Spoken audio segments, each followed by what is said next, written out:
We welcome you to another live edition of the Sports Box, brought to you by our friends at CrowdPlay. Download the free CrowdPlay app today and use the box at sign up for 10 points. And here we go.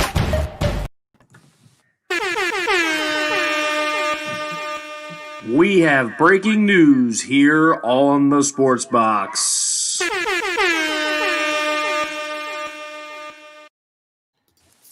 Big Sunday morning, Week 4 preview on the Sports Box. I am Brian Attard along with Tony Quigley, Brandon Gazzara. We will get into our Week 4. However, the breaking news that just broke minutes ago, obviously given the COVID issues with Cam Newton, there was some speculation as to when the Patriots and Chiefs would play their game. That has now been officially moved to Monday night at 7 p.m.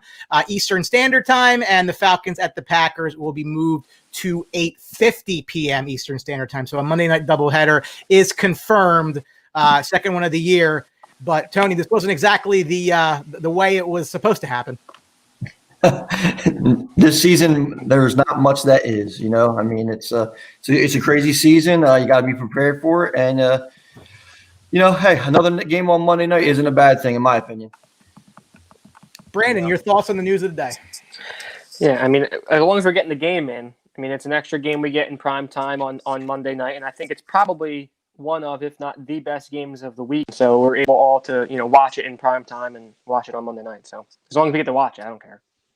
Absolutely. And again, we won't be the quarterback matchup we thought it was going to be, but say la vie. Again, welcome to the show this morning. The Week 4 preview brought to you on the Sports Box by CrowdPlay. Check out the app on Google App Store and Google Play and the Apple App Store, free to play. Can win cash and prizes. Check it out. Use the box at sign up. Get 10 points to get started. We will get into the allotment of games this week, but I want to get started with what we saw on Thursday night. The Denver Broncos with Brett Rippon at quarterback, who you probably only heard by the last name if you are a old timer, went into MetLife Stadium. Sorry, Tone. I'm also an old timer. I know who Mark Rippon was. So they go into MetLife Stadium and they take down the Jets 37-28. The Jets were favored in this game. Tony, we're going to get into some Jet talk here, but just your thoughts coming out of that game. Subject. Well, it is a subject right now. Yeah, I mean, listen, it was actually a much better game than people expected. You know, the Thursday games have been a little bit uninspiring.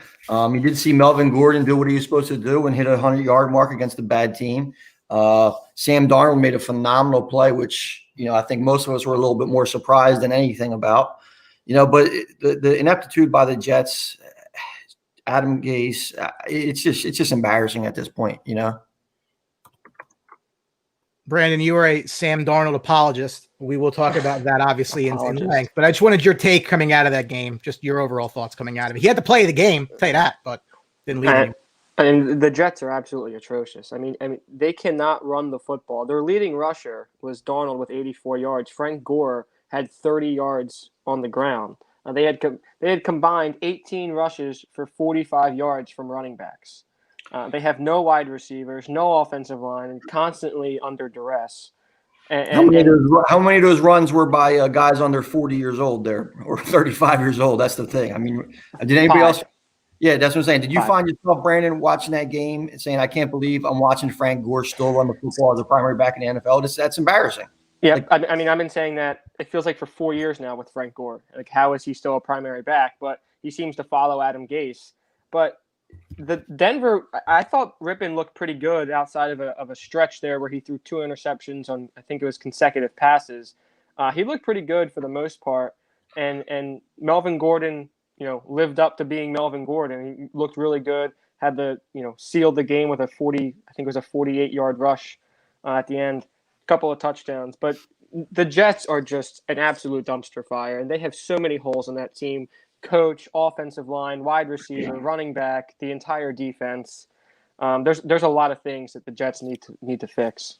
And here's the sad thing. This is how it shows you how bad the Jets are, is because we're talking about injuries and how bad they played on the Jets, but they lost to a Broncos team badly that lost their starting quarterback, lost this person, lost their best receiver, Noah Fant, got hurt in the middle of the game for a few weeks now. I mean, they're decimated by injuries, and they're still going out there and barnstorming the Jets like it's not even an issue. I mean, that's pathetic. I mean, Adam Gase needs to be fired. He could take Frank Gore with him. No disrespect to Frank Gore, he's a baller, but it's just sad to see. The amazing part is the Jets did not turn the football over one time, and they gave up 37 points, and they lost this game. And it really never felt like the Jets were going to win it in the second half, and they didn't turn the ball over. Well, they got a lead. Listen, baby steps, right? They had their first lead of the year. Oh, that's you got to start. incredible. You got to start somewhere. But I do have another piece of breaking news. We have breaking news here on the Sports Box.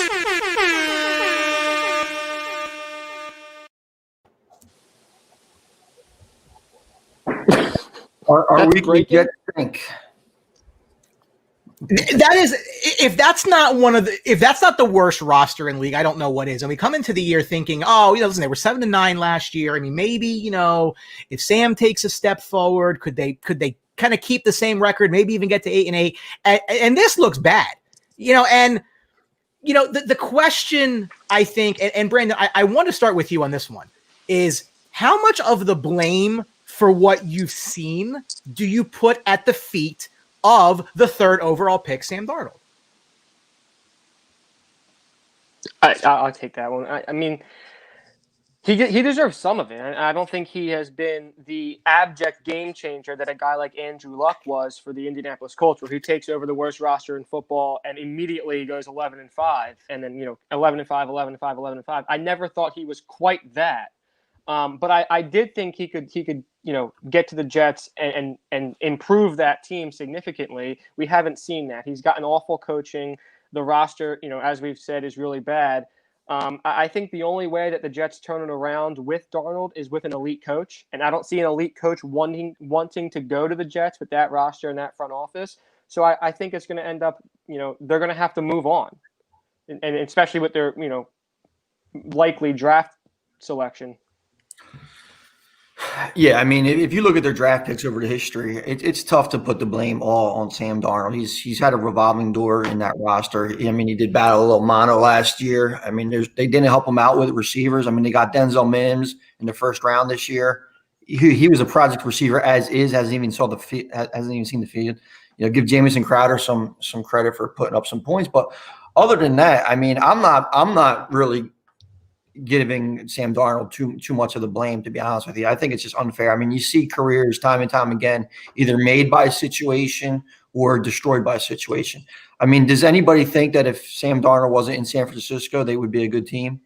I mean, in a lot of these other rosters. I mean, so, it's not like if you see a guy like, let's say Teddy Bridgewater, for example, okay?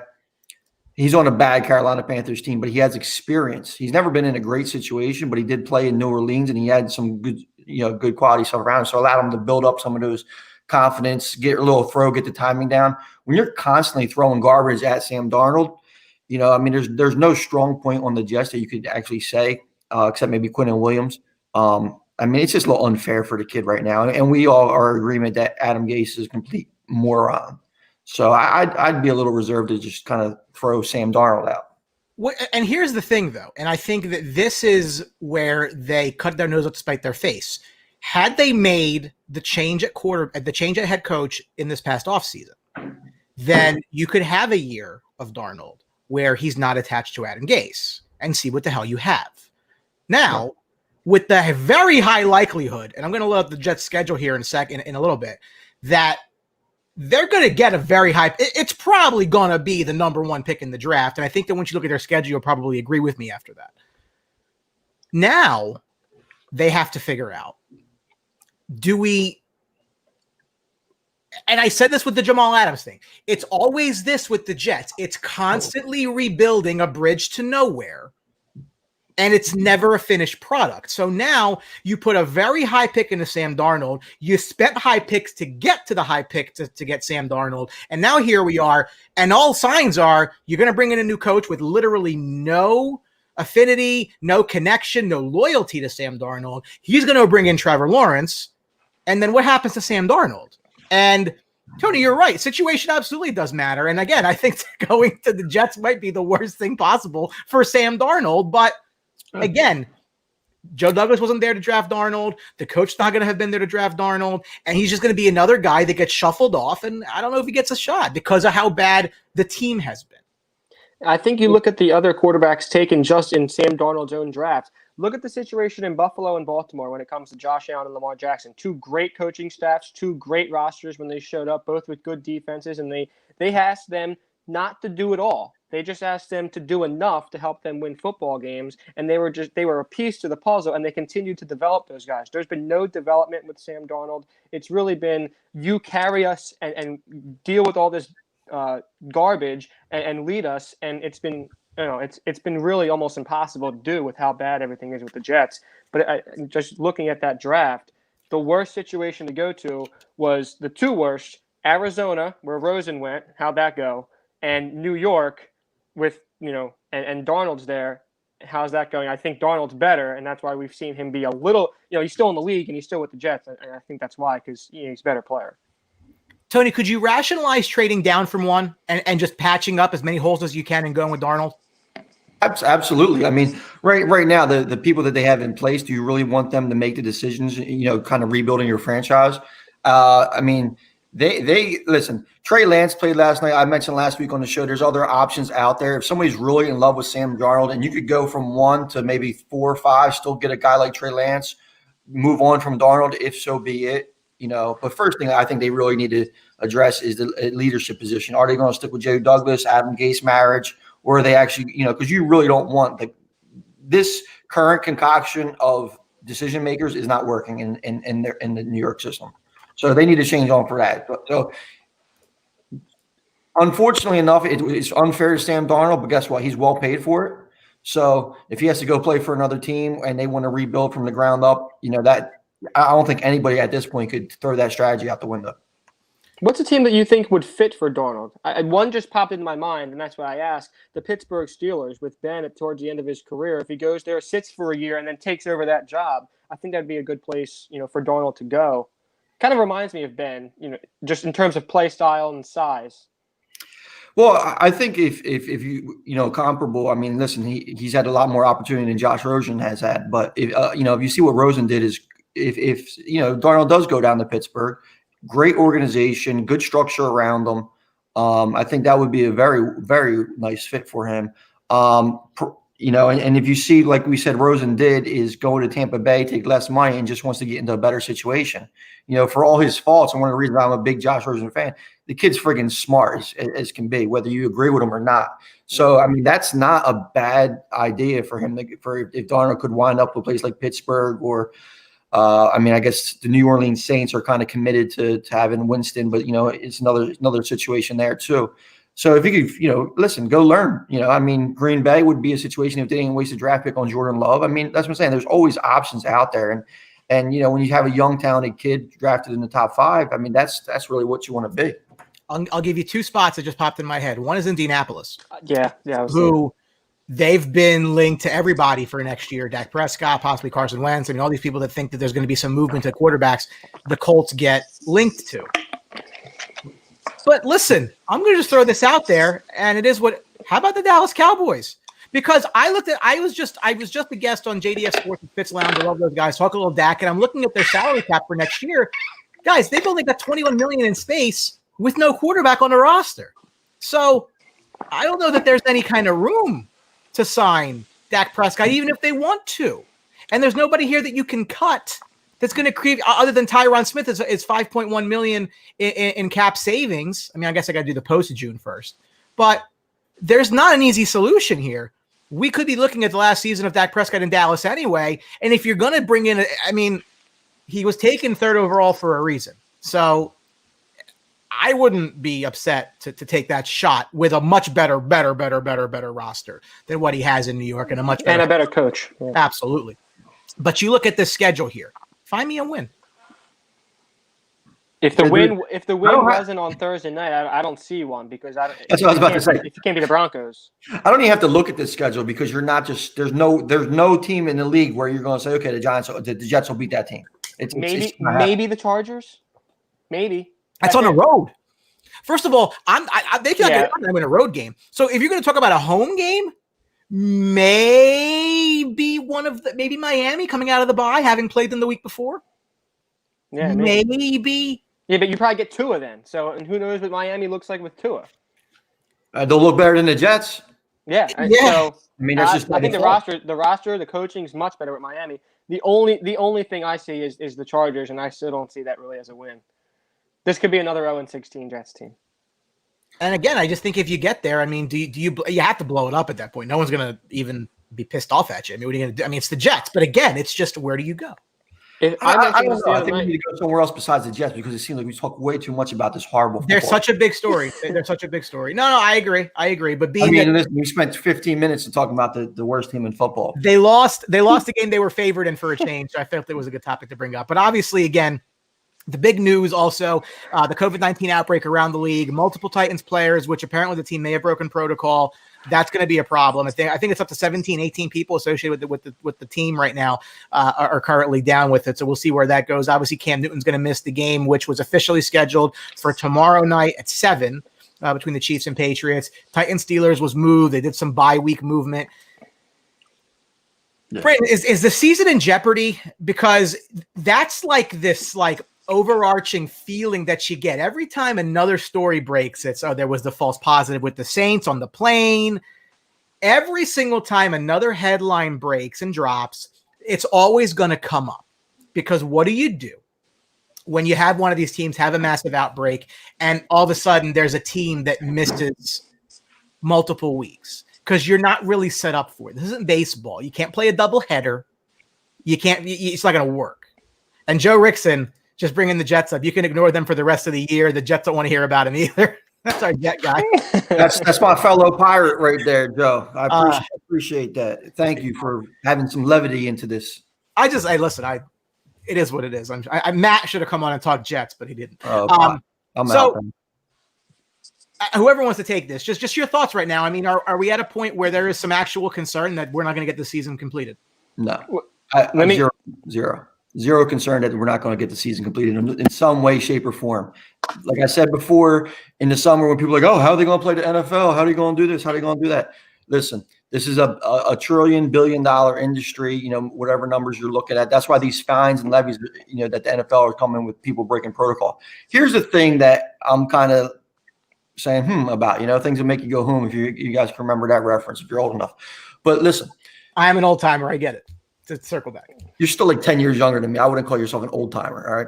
But so here's in my head now. Go ahead. Brandon, you're not an old timer. Okay. No, I'm not. Got that one.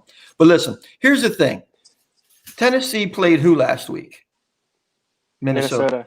Right? 0 positive tests from Minnesota. So how do you have an entire team that's not an entire team, but a large portion of the team in the Tennessee Titans have come down with the COVID disease? And now if you're tackling, sweat, and everything like that, how does nobody from Minnesota have it? It just doesn't make sense. There's either an issue with the protocol as far as the testing goes. There's some other issues with information that it's not as transferable as maybe, through contact sports. I don't know. But if there's not one player from Minnesota Vikings that has a test after playing a full game, something just doesn't add up here. So I think that the season is going to go through. Now, will teams miss more than 1 week? Possible, but there was back, a few years back, there was multiple bye weeks in the NFL. So they might have to extend the season, give it an extra bye, push back the Super Bowl, which is February 7th, which is my birthday, which is we're supposed to have a big party for the Cowboys that day too. So, yeah, that's looking good right now, right? Everything's going great on that point. But that's what I'm saying. So they might have to push it back, extend it a little bit, add in an extra bye week. And is it fair? And all the fantasy babies going to cry about that kind of stuff? Yeah, but at the same time, we knew before the ball was snapped, before week 1, that there was going to be issues, and there has to be a game plan there. Brandon, your thoughts? Yeah, so let me get this point in first. Tom Brady never missed a game in New England due to COVID. That's just well, neither did Dan Marino. How about that? But No, I don't think the season gets canceled. I mean, Joseph Rickson mentioned a good point. If it takes superstars sitting out because they test positive, like Cam Newton, you sit out and you play other guys. That's why they extended the practice squad rosters. So I don't think the season as a whole is in jeopardy of being canceled. I think you might see individual games get canceled and extended, like Tony was mentioning. You might see the season extended, extra bye weeks or whatever. But I don't think as a whole the season gets canceled. There's just too much money on the line. Especially when it comes to gambling and, all of the things that come with the NFL outside of just the actual game. So I don't think that there's any way the NFL allows the season to spiral out of control. And I think that's why they've been cracking down so much on the masks with the coaches and the protocols just in general. What I see literally no reason why the regular season can go to week 18 or 19. Look, it's 2020. It's a crazy year. There's 16 goddamn teams in the baseball playoffs, for the love of God. I mean, anything can happen. It's not we can make that work. It's not as if these stadiums have scheduled events. Right. Yeah, so for sure.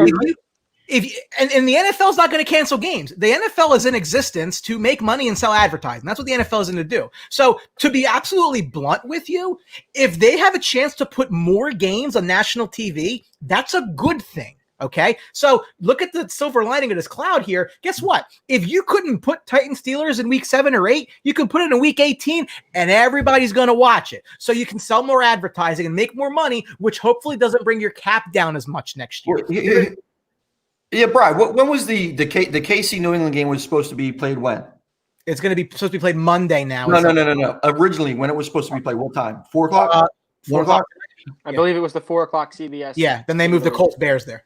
Yeah. Okay. So now you just have CBS gets a prime time game instead of a 4 o'clock game, which 4 o'clock game is a nice spot, but it's more regional and everything like that. Now they get this prime time game with the defending Super Bowl champs against Belichick.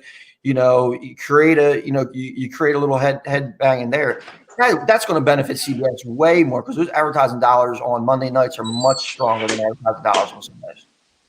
There's that with some betting numbers. We're going to get into the lines obviously as we get through the games. Again, look, I don't want anybody to catch the stuff. I mean, that's the reality of it. But this is the world that we live in right now. And how do you make it work better for you? And if you have to move games into the future, again, like if you have to change conference, if you have to, I'm pretty sure there's still a week, guys, between Super Bowl and championship games. Okay, so kill that. You got that already built in.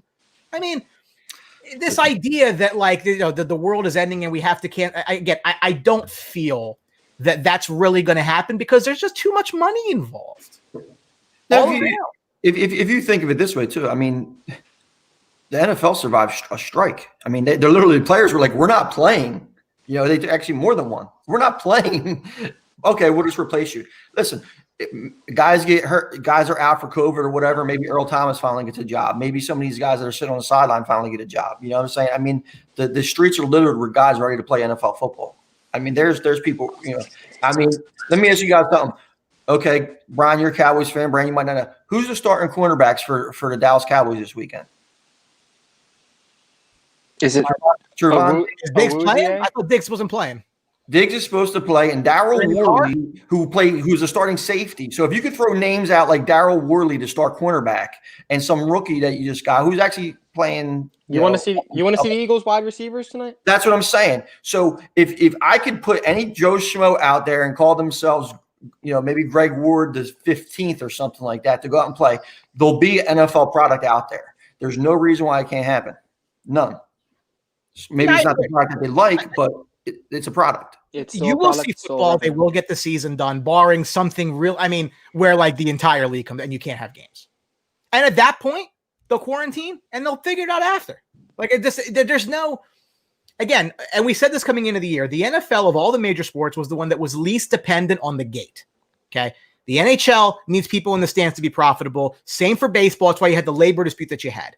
The NBA's got a good TV deal, but even then, they don't really want to play without fans either, and I get that. The NFL can play their entire season with nobody in the stands and be very, very, very profitable. And don't forget, I'm sure they can make some extra money from everything. All the ads are going to sell on a Monday night game or a Tuesday night game or anything else. And we talk about bubbles. The NFL can't bubble. You can't. What you can theoretically do, though, is depending how you structure the playoffs, if you get to the point where now you have your teams, at some point, you can take them into cities and you can figure that part of it out. Now you're not going to get individual. You're going to have to probably play 2 games at the same time, a 1 o'clock, a 4 o'clock, or 7 o'clock, and it's going to have to happen that way. But if you have to go that direction, that is a direction you can realistically go. There's plenty of options out there, and like I mentioned a little bit ago, let's hear overnight breaking news when I was up watching UFC and college football. Got what Spencer Rattler sucks. Let me tell you that much. So I'll get that on record. Former quarterback Spencer Rattler, he just needs to go away. I mean, I didn't think I hate a quarterback more than Johnny Manziel until I met Baker Mayfield, but then Spencer Rattler came, and oh my God! But anyway, I don't watch college football. Just I do. If you with the hair. Yeah, he looks like a goodwill version of Patrick Mahomes with no talent. So, but let me put this out there though. All right, during the breaking news last night, there's a Saints player that came down with a test, and then it came right. So Saints, this whole Saints Detroit game. Oh my God, what we're going to do? So what if that came to 3 games? Then all of a sudden it's a false positive. There's flaws with the testing. There's flaws with a lot of system that's going on. And you know what? Not for nothing. The NFL could, who knows if that's a false positive or not. Just get them out the game. I mean, the one player that tested positive for the Chiefs was their practice squad quarterback, who was actually being Cam Newton for their first team defense. He took that role very seriously. Yeah, exactly. he went above and beyond the Call of Duty. But if you have your first team defense out there tackling this guy with COVID all the time, how all of a sudden now okay, we're just going to play Monday? Like there's not a big difference between the Sunday 4 o'clock Monday night as when it comes to a disease. It's not going to be like, okay, well you guys are good. It's just there's so many different aspects of here. So I think that you'll look to certain solutions, and then it can be done. The NFL season will go off as possible, as maybe not as scheduled, but it'll complete. I completely agree. There's going to be really the odds of this not happening, I think, is very slim to none. Ryan Leach, NFL's had a lot of false positives. That's true. Yeah. I think it's a test that they're doing because they want to get a quick result, because everything's time. I mean, everything's time sensitive. And Joe D'Angelo, going forward, the NFL should have 2 bye weeks for each team by shortening the preseason.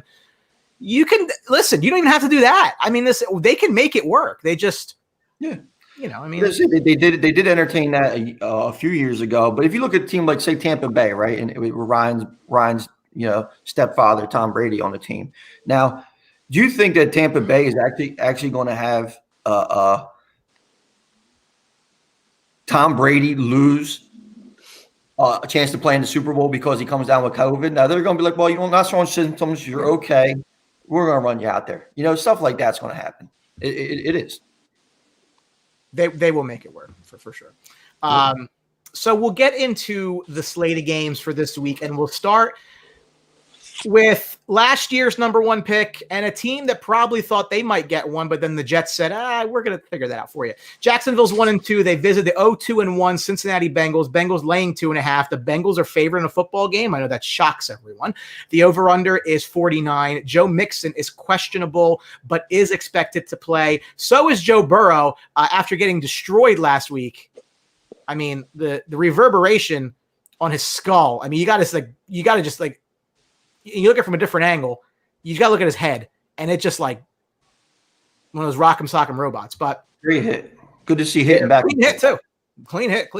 I had to see that disgusting game again. Jesus Christ. It'll come up in conversation. You didn't lose. You didn't lose. That's a step in the right direction. You're right, Tony. Very well dressed with a tie there. Tony, I mean, again, the Jags are probably better than we thought they were. And that's probably due to quarterback play, as weird as that sounds. Well, they laid an egg last week. I mean, that's what I'm saying. It's I think when we were previewing this game, last week we were talking about it a little bit with the Miami game versus the Jacksonville game, and it all, listen, which Gardner Minshew is going to show up? The one that was absolutely dreadful against a horrible Miami secondary, or is it going to be one that kind of makes the game fun and is out there running around making plays? It's too tough to really call. On the other side, that Joe Burrow is going to go out there and he's going to bring it. He might make a rookie mistake here or there, but he should abuse the Jacksonville secondary. Joe Mixon is playing, but maybe they need to utilize him a little bit more out of the backfield, catching the ball and stuff like that. But, Burrow's relationship with Tyler Boyd looks very strong. If AJ Green could get it going, I think that's going to supersede anything. Now, can Cincinnati stop the run, because James Robinson has shown pretty nice, and DJ Chark is playing today. So when DJ Chark plays, it seems like that offense for Jacksonville kind of steps up a little bit. That's when he has a good game, kind of opens up everything else. So, we're going to see. I expect Bengals to win and cover. I think they're a little bit better right now, and that 2.5 isn't much. Yeah, I like the Bengals. I actually have it right now at 1.5 on DraftKings, and I like what I've seen from Joe Burrow in totality, and he has some receivers. He's T. Higgins caught a couple of touchdowns last week. AJ Green, I think, will slowly get back into the swing of things as he missed the entire year last year. Tyler Boyd, he's shown a connection there. So, I mean, they have some receivers. The Jaguars' defense, as we know, is not good at all. I think Burrow is able to have some success, and I'm actually intrigued to watch this game. If I can get it on Red Zone, or if I can get any highlights from it, I'm intrigued to watch, because I enjoy watching Joe Burrow, and I think it's exciting. And I like Cincinnati to win this game. I just don't trust Minshew. I feel like every time that I go with Minshew or I go against him, I get the opposite. I just have no idea what to expect, and I feel like I know what to expect from Burrow. And I do have a fantasy question, though. I have some issues at quarterback. Gardner Minshew or Matthew Stafford, who's playing the Saints without their top two corners? Stafford, because they're going to throw to stay in that game. Well, that too, and plus, the Saints are going to score. And now, listen, Minshew might go out there and have a great game, but Stafford's going to, his floor is a lot higher. Yeah, Stafford's going to give you 250, 17, two touchdowns, and you could sleep with it. I mean, Minshew, like I said, he might go off the rails a little bit with DJ Chark back and have a huge game, but the risk of him just having a clunker against a team because he should have did the same thing against Miami, because I know our boy Brian Hess started him last week and it didn't turn out well for him. So I'd stick with Stafford. It's easy play. In this game, I'm staying the hell away from it, because, again, what Jaguars team am I getting? Am I getting the one that beat the Colts, the one that took the Titans, down to the wire, or the one that lost to Miami? And I don't know. Yeah, it's all over the place.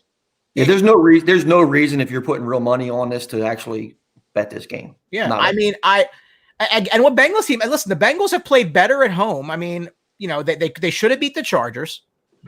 They played well enough, at least offensively, against Cleveland. And last week they got a tie. And they're better, I think, than their record indicates. And it could easily go either way. I think because of that, that's probably why it's 2.5 and not 3.5. I don't know. I'll lean Jacksonville, but I'm not putting any American currency on this game. I'll tell you that right now. That's at all what I'm going to do. We mentioned Cleveland. The Cleveland Browns are 2-1. They are over 500 for the first time since week 15 of 2014. They visit the 1-2 Dallas Cowboys, laying for over-unders 56. The Browns have not won in Dallas since 1994, which is a very special year for me personally, if you know that I'm a huge New York Rangers fan. But, Tony, I was just on JDF talking a little Dak Prescott.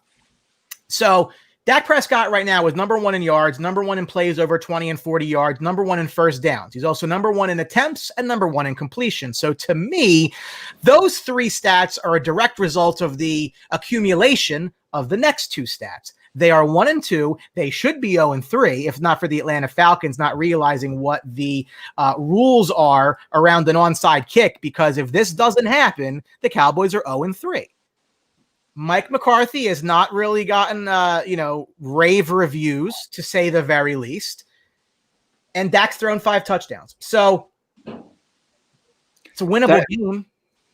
Well, I'm going to dispute you a little bit on that, because, listen, as much as you bang the Cowboys for getting lucky against Atlanta, they also got a lot of real unlucky against the Rams because of that horrible call. So they should actually been 2-0 or 1-0 going into the Atlanta game. So revisionist history is nice, but that offensive PI against Gallup was complete horseshit. But it happened, and just like the Falcons blew a lead, there's nothing else new there.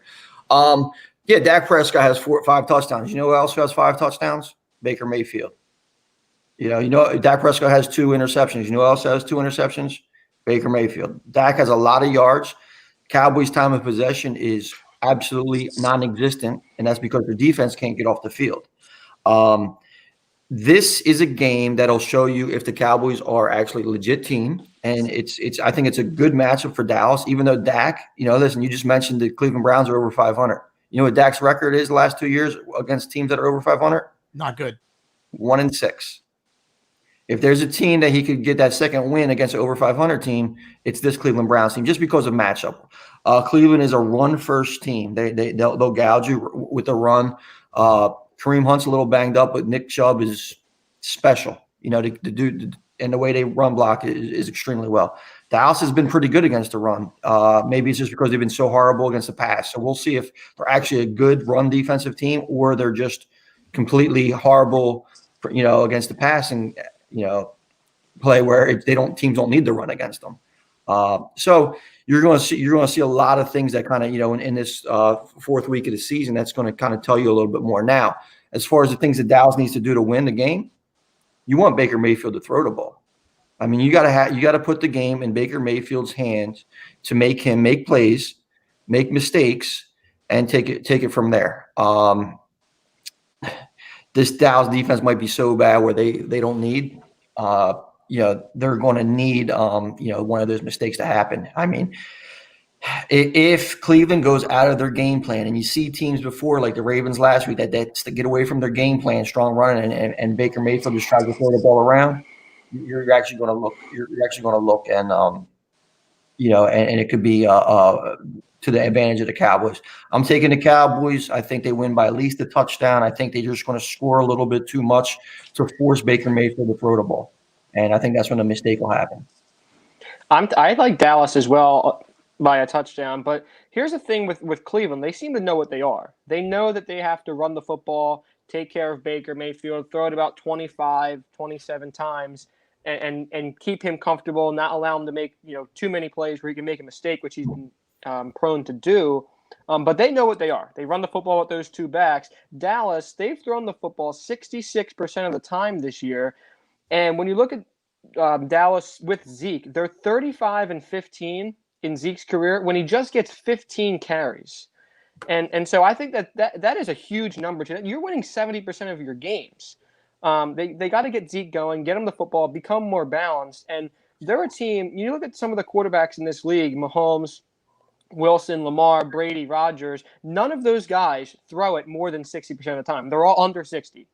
Russell Wilson, another one. I mean, so Dallas throwing it 66% of the time, that's not conducive to winning, especially when you have that offensive line and that running game as well to be able to lean on. They need to be more balanced.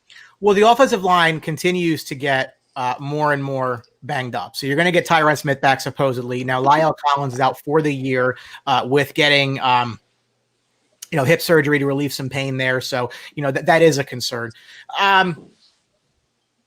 Look, should they win the game? Absolutely. You don't win this game, I mean, you might as well start lighting things on fire because the Browns are not a good football team. What I think was a pleasant surprise last week was Cedric Wilson played really well, kind of out of nowhere as the 4th wide receiver, another weapon.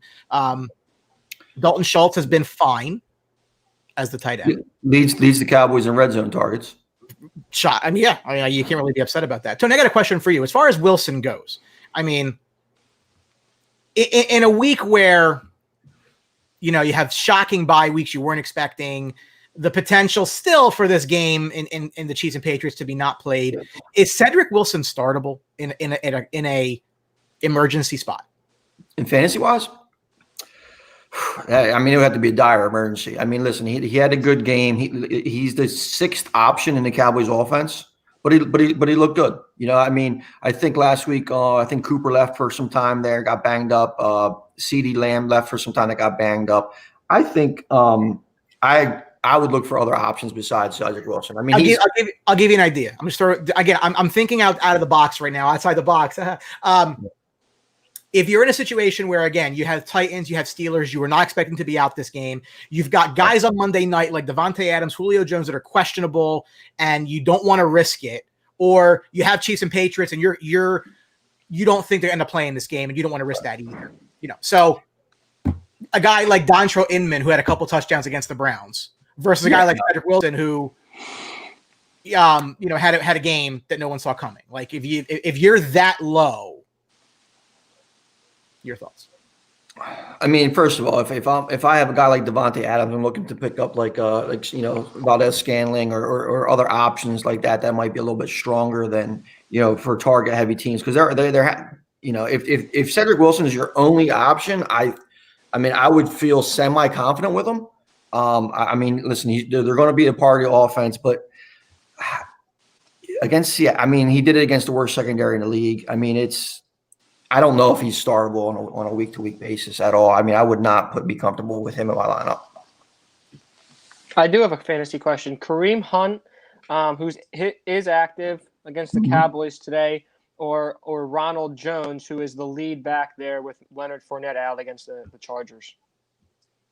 Listen, I like Ronald Jones this week. I think he's definitely the lead ball carrier. It just depends on how. It's really just going to depend on how Tampa Bay wants to beat Los Angeles. I almost said San Diego, Chargers. Listen, Tampa Bay is going to be able to beat them up pretty good, even though the Chargers, I'm going to say San Diego every time, even though the Chargers actually had a pretty good defense against Kansas City and showed somewhere. I think Ronald Jones is clearly going to get the number of carries there. I don't think anybody is truly in line. McCoy is going to come and spell them. But if you give me a number one back against a team that's supposed to beat up on another team against a underdog, even though Kareem Hunt is much more talented. Does Hunt have the ability to break off a long run and compile? Absolutely. But if you looked at what the Browns have been doing in their past games, especially a few nights ago on the primetime Thursday game, it's all Nick Chubb, and then they bring in Kareem Hunt at the end. I don't know if they'll be able to do this against the Dallas team if they're down. So unless they want to throw the ball to Kareem Hunt, which, he's not a bad pass catching back at all, I don't think you're going to be able to see the traditional, 20 carries for each guy or 15 carries for each guy. So Vikings stats all negative this morning. Just saw the tweet. Consensus Jones there, Brian? Yeah.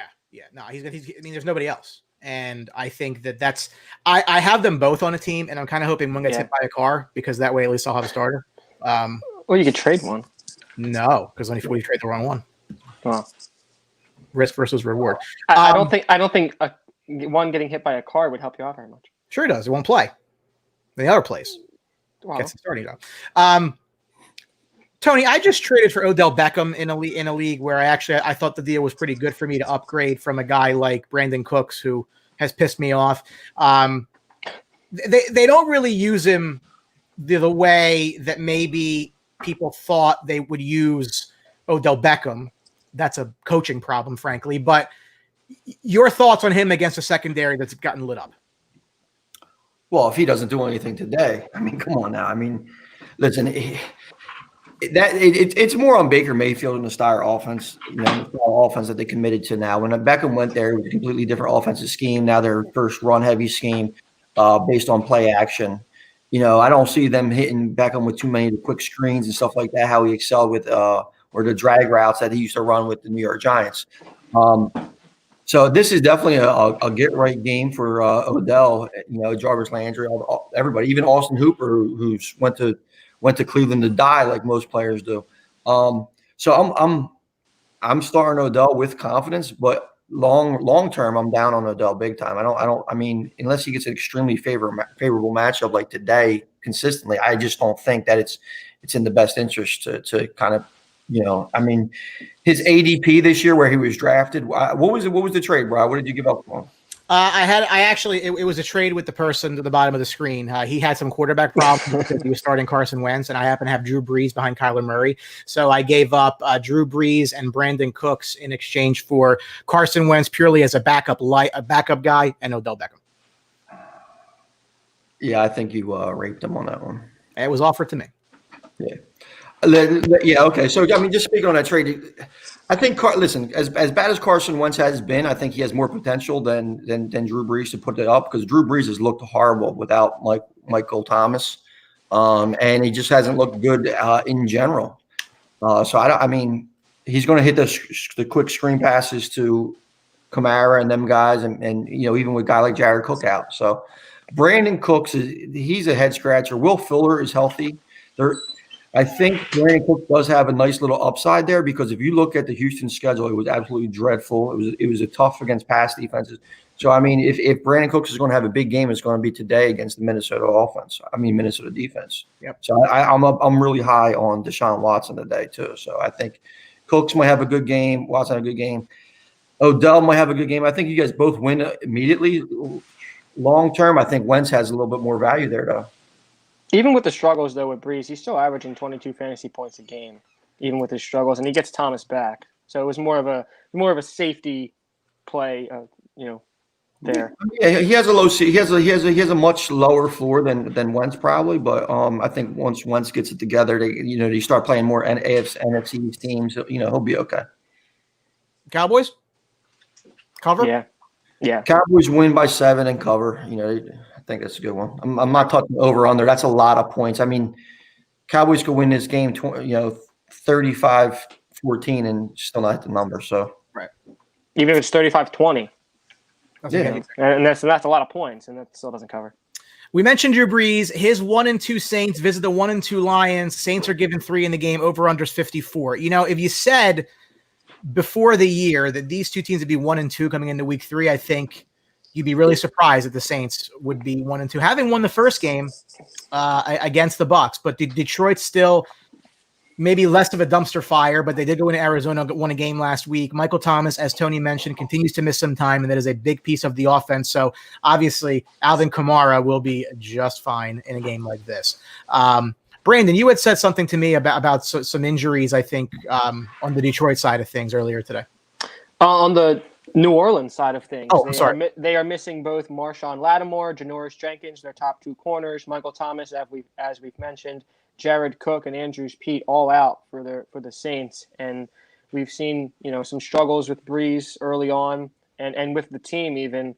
So I think if I'm a bettor, I'm looking at this game and possibly taking the Lions to win outright, because I think with all of those injuries, I think with Galladay and Jones, they can take advantage and possibly sneak out a win. They always seem to be in the game at the end. It's just whether or not Stafford gets some help. Well, Galladay's a big help. Literally, physically, he's a big help. I like that prediction. I think the fact that Saints are on the road giving points with all these injuries. It's a little head scratching. It's definitely a game that I think the Lions have an opportunity to win. I mean, they had a great win against Arizona, one thing Matt Stafford can do is he can take advantage of a bad defense. And right now the New Orleans secondary is so banged up. The Lions can score. It's whose playmakers want to step up too. There's no Jared Cook today. Is Emmanuel Sanders going to give them what they need in the passing game? That's if Breeze can throw the ball over 15 yards, I mean you bounce back a little bit. Can they stop Kamara? Fantasy wise, I think you get everybody in you can. I think guys like Hawkinson and Galladay and Kamara, obviously number one back right now, are what you want to do. And I think there should be plenty of points with some pretty bad defense, and I think that's more just the Saints due to injury. I like the Lions. I'll take the 3, but yeah, they do have a great shot at winning outright.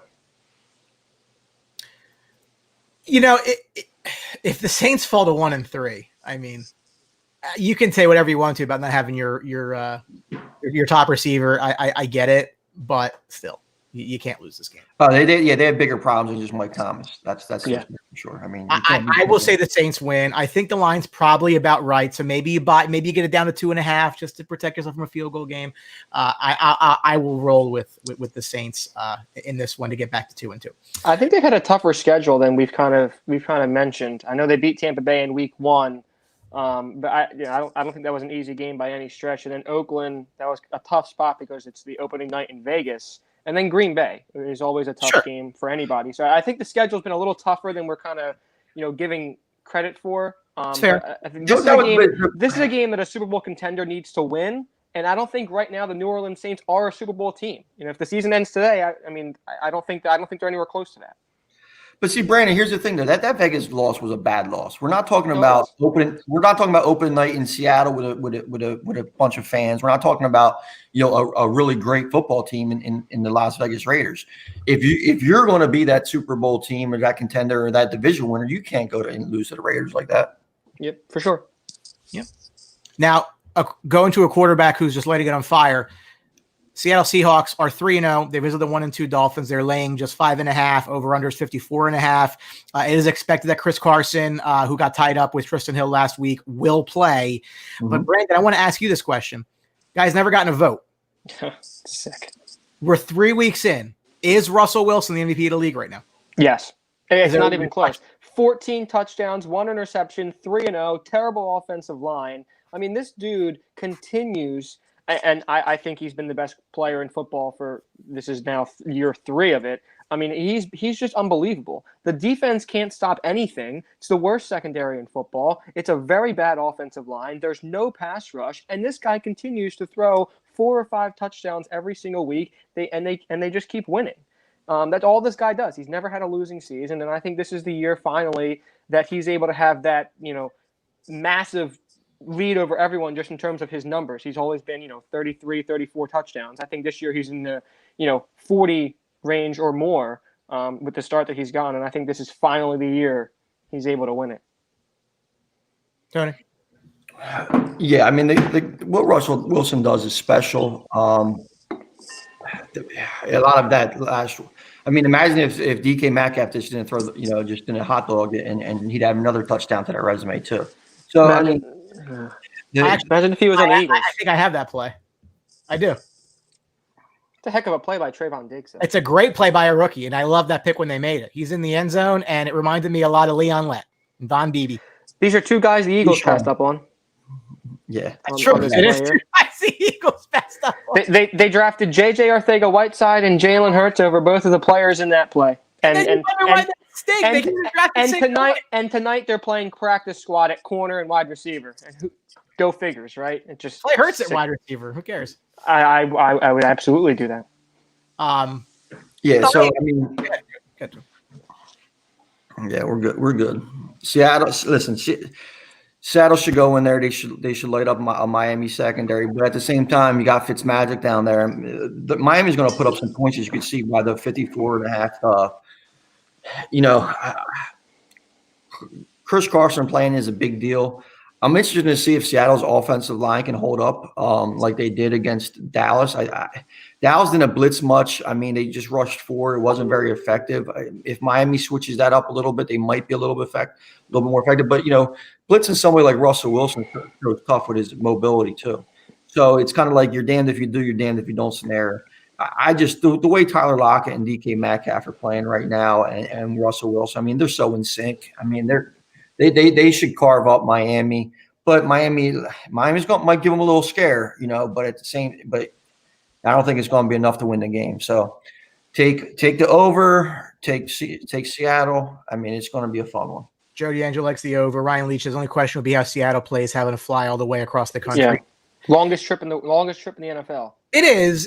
But, with these road games, with no fans there, it is different.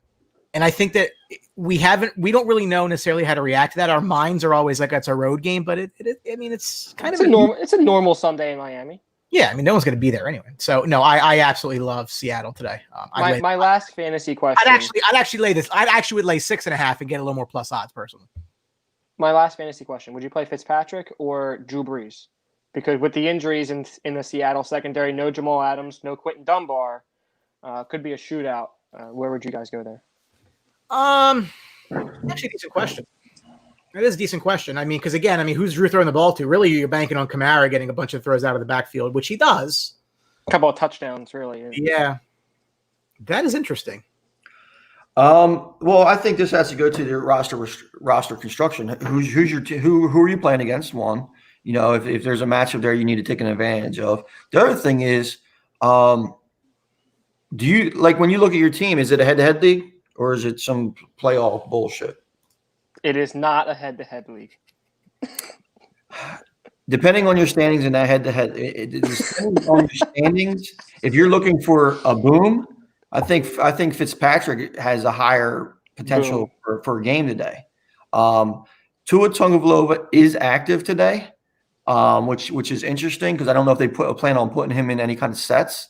But listen, you have a guy like Parker, you have a healthy Devontae Parker, you have a healthy Preston Wilson against the worst secondary in the league, and they're going to be behind. I'm rolling with Fitzpatrick. But to your point though, if they're down 28-7 at the half, should they go to Tua? Tua's active. I do want Tua. That's a risk you don't really have with Breeze. Yeah, I'm probably just gonna stick with Breeze. Well, and the high floor. Well, I mean, listen, Breeze is the safe pick, but if you're looking to go out there and throw up a 40 spot, Fitzpatrick's going to be your man over Breeze. I think we're all in Seattle. The 1-2 Los Angeles Chargers visit the 2-1 Tampa Bay Buccaneers. Buccaneers are laying 7 here. Over under is low, 42.5. Brady is 20-5 career against rookie quarterbacks, including the playoffs. For Tampa Bay, they are without Chris Godwin and Leonard Fournette, as they are both out of the game. Tony, you are all over Ronald Jones today. I have him in 2 leagues. I'm starting him in 2 leagues. Is there any concern, though, missing Godwin when Evans really hasn't been a volume guy? And Fournette's been their lead back for 2 weeks. Well, first of all, I'm not all over Ron Jones. I'm not playing him in any league that I have him in just because I have better options. But I think, given the circumstances, this is the best circumstances for him to have a decent game. I mean, have you seen what's I believe, if I recall correctly, San Diego shut down the run against Clyde Edwards-Helaire. You mean the Chargers? What's that? You mean LA? Yeah, exactly. So I'm going to say San Diego forever because they should be in San Diego. It's ridiculous that They should be. Anyway, yeah. So I think Tampa Bay wins this game. I'm not really concerned about Godwin. I'm not really concerned about Fournette. I think Scotty Miller is supposed to play today, who Brady loves. O.J. Howard is going to give him that mismatch as well in the tight end spot. You saw an appearance by Gronk last week, with a couple, a few catches, some decent yards. I think that offense is starting to gel. I think this is a game that the Tampa Bay defense is one of the most underrated units there is. Yep. They are not allowing anything on the ground. It's one of the best run defenses there is. If a rookie quarterback like Justin Herbert doesn't have Austin Eckler and Joshua Kelly, who's actually Kelly lost a lot of carries last week for whatever reason. If Eckler can't get going, that's just a nightmare for Los Angeles Chargers. Yeah, I like the Buccaneers in this game, and I'm not really concerned about Godwin or Fournette because you have Jones and you still have McCoy there to spell that. And with Godwin, I think Mike Evans, who Brady has talked about this past week, he wants to get Mike Evans more involved consistently in the offense, more volume there, and that's a growing connection. So I think as the season goes on, you're going to see more chemistry between Brady and all of the receivers there. And he still has Gronk, O.J. Howard. If you remember the last time Tom Brady played against the Chargers, it was against Bosa and Ingram in the playoffs, and it was, if you recall, Joey Bosa was, complaining to Brady that he was getting rid of the ball too fast. I think you see more of that, to Scotty Miller, to guys like Gronk, O.J. Howard, maybe even Mike Evans, using all those receivers, getting the ball out quick. I like the Buccaneers in this game. I just think there's too much offensively and not enough from the Chargers against that defense. Yeah, I mean, for me, I don't have any confidence in a rookie quarterback coming across the country after a 1 o'clock start going up against the greatest of all time. So it's a game. Listen, we talk about Tampa Bay. You have to win the games you have to win. This is a game that you have to win. And the Chargers lost at home last week to Carolina. Carolina is nowhere as good as Tampa Bay, and we've seen that because they've played each other when Carolina's actually been healthy. So, yeah, I mean, I'll lay the 7. I don't think that's really much of a concern for me. I think it's actually up to 7 and a hook now in most places, but okay. I don't see a way that they don't win by 7. So if we're using the line by 7, I think Tampa Bay. Yeah, I just put it in on DraftKings at Tampa Bay -7. So okay, yeah. So I think we're all definitely all on the Brady train. In a game that the largest spread of the weekend, we're talking about teams with stupid names. The Baltimore Ravens are 2-1 following their loss to the Chiefs on Monday night. They visit the Washington football team 1-2, and they're laying 2 touchdowns. minus 14. The over-under is 45.5. They're on a 7-game road win streak. That is a franchise record. Tony, you and I had a conversation this morning in regards to the quarterback for Washington. How close are we to there being a change between Dwayne Haskins and potentially Alex Smith? Yeah, I think we're very, very close. I mean, Kyle Allen is there waiting in the wings, Ron Rivera type guy, did well with him, to mix, well at times last year, a lot better than Dwayne Haskins did. So it's a tough spot too to put Haskins in this position, as like, oh, well, you might be benched if you don't play well against the Baltimore Ravens. You know what I'm saying? So it's kind of like, who is going to, what quarterback is going to play well against the Baltimore Ravens except, Mahomes? Patrick Mahomes. Yeah. So that's what I'm saying. So McLaren is questionable to play. If he does play, how healthy he's going to be. They don't really have a strong running game established. So what are they going to do to actually, put Haskins in a position to succeed? And he's not very good to begin with. I mean, like they're doing in Cleveland, they're masking some of the flaws that Baker Mayfield has. There's no way to mask the flaws that Haskins has. So you have Baltimore Ravens defense, and you're going to say if Haskins doesn't play well against Baltimore, it looks like to me that they already want to move on from Haskins. Kyle Allen's very familiar with the offense, and it's going to be a nice excuse once Baltimore beats these guys by about 20 points. My bet of the day, if you want to throw some money at something, you adjust the lines, take Baltimore minus 20. You're going to get nice big odds. Also, I have Lamar Jackson to score 3 touchdowns. But one of the biggest things here is what if we want to touch on the game last week, against Kansas City with Ravens, was that one of the? I mean, listen, Greg Roman, he's a local guy. He's the offensive coordinator for the Ravens. That must have been one of the worst called games that I've ever watched since maybe their last time that they were in the playoffs with Lamar Jackson against the Kansas City Chiefs. It was absolutely dreadful. They had 18 plays. They ran the ball 3 times in the 18 plays. I mean, this is definitely a game where Baltimore needs to get back to what they're doing and not try to force the issue. It seemed like Roman was trying to make Lamar Jackson throw the ball. And listen, he hit Andrews right in his hands. He just missed Hollywood Brown. I mean, if they make those 2 catches, it's a completely different story that we're talking about. But the offensive play calling was dreadful. Get it together. I don't think Chase Young's in this game today for Washington. He is not. He's out. Active, yeah. Ryan Kerrigan, these guys aren't going to be able to, catch up with probably the fastest player in the NFL, if you believe Tyreek Hill in Lamar Jackson. So I think it's going to be a big day for Lamar Jackson and the Baltimore Ravens. Now, if you want to guess what running back to play and what running back is going to be successful, good luck on that. Yeah, that's a tough one. But I like the Ravens too. And Lamar Jackson's 21-1 in his career against everyone in the regular season against everyone other than Patrick Mahomes. He's 0-3 there. So I like the Ravens to bounce back big time against a pretty poor Washington team and a pretty poor quarterback. I think this is a game where the Ravens get right with the issues that you saw on Monday night in terms of just when they get down. There's some issues there. I think still when they do get down by they were down 10 points. They're 0-4 in those games in Lamar's career. So that's a bit concerning. But I think that's more of a playoff issue and down the road issue.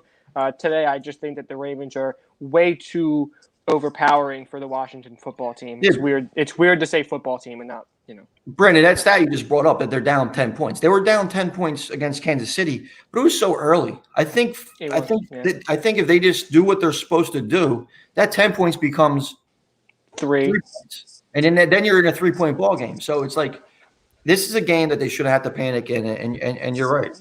Does it concern you though that Lamar has not shown an ability at all, that when they do get down, he's unable to throw the football consistently from the pocket in order to beat you? Or is it just, you get down 10 early in the game, you just got to keep running your offense because it has worked and it does work?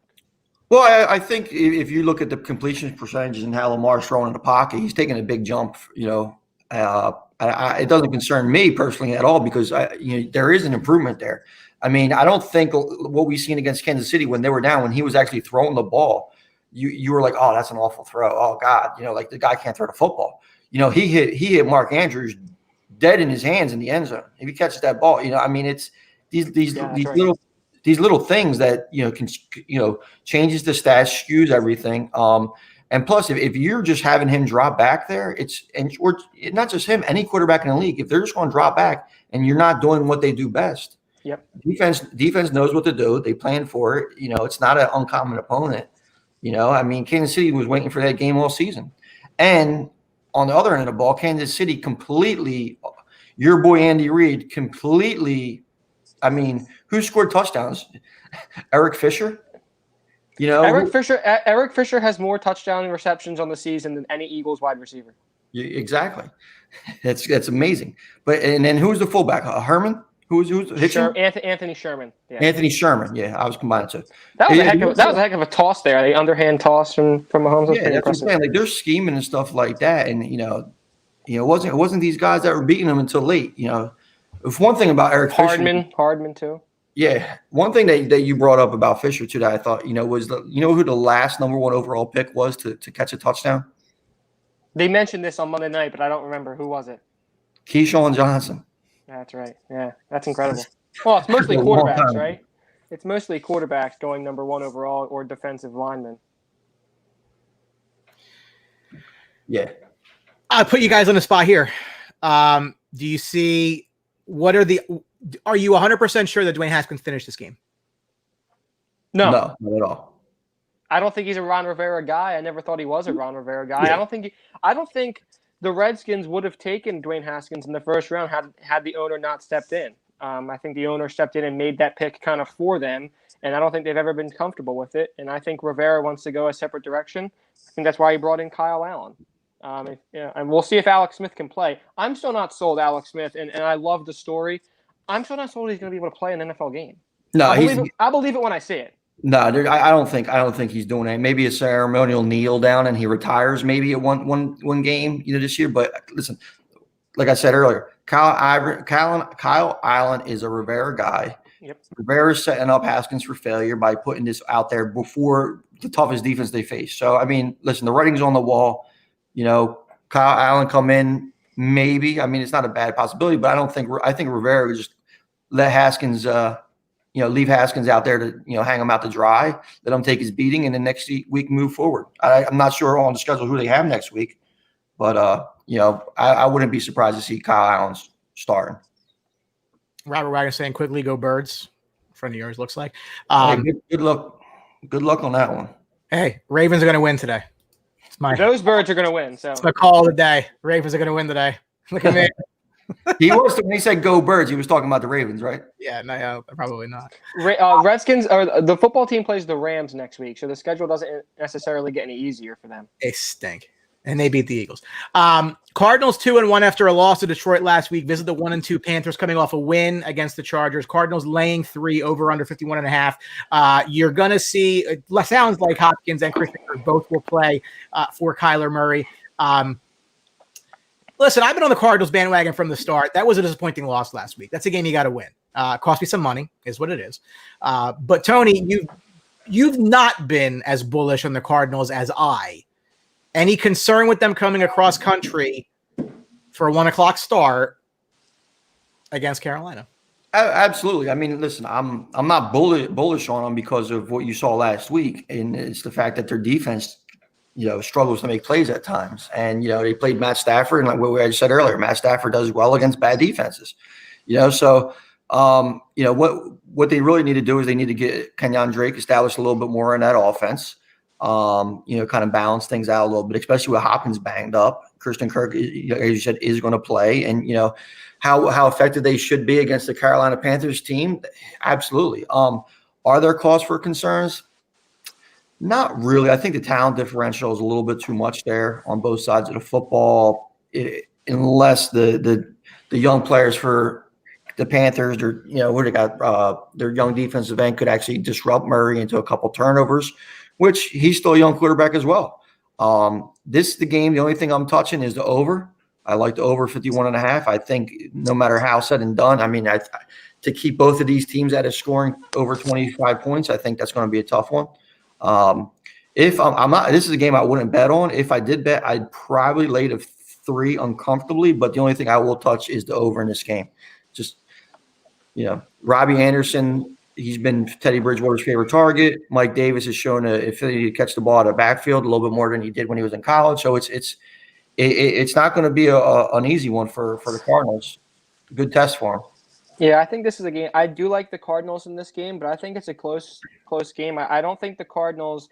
I expected Kyler Murray to really take a big jump forward in this offense with Hopkins and Drake and all those weapons. And you've seen it on the ground, just in terms of him being dynamic and running the football. But as a passer, 4 touchdowns, 5 picks so far. He had 3 last week, and they were really the difference in that game.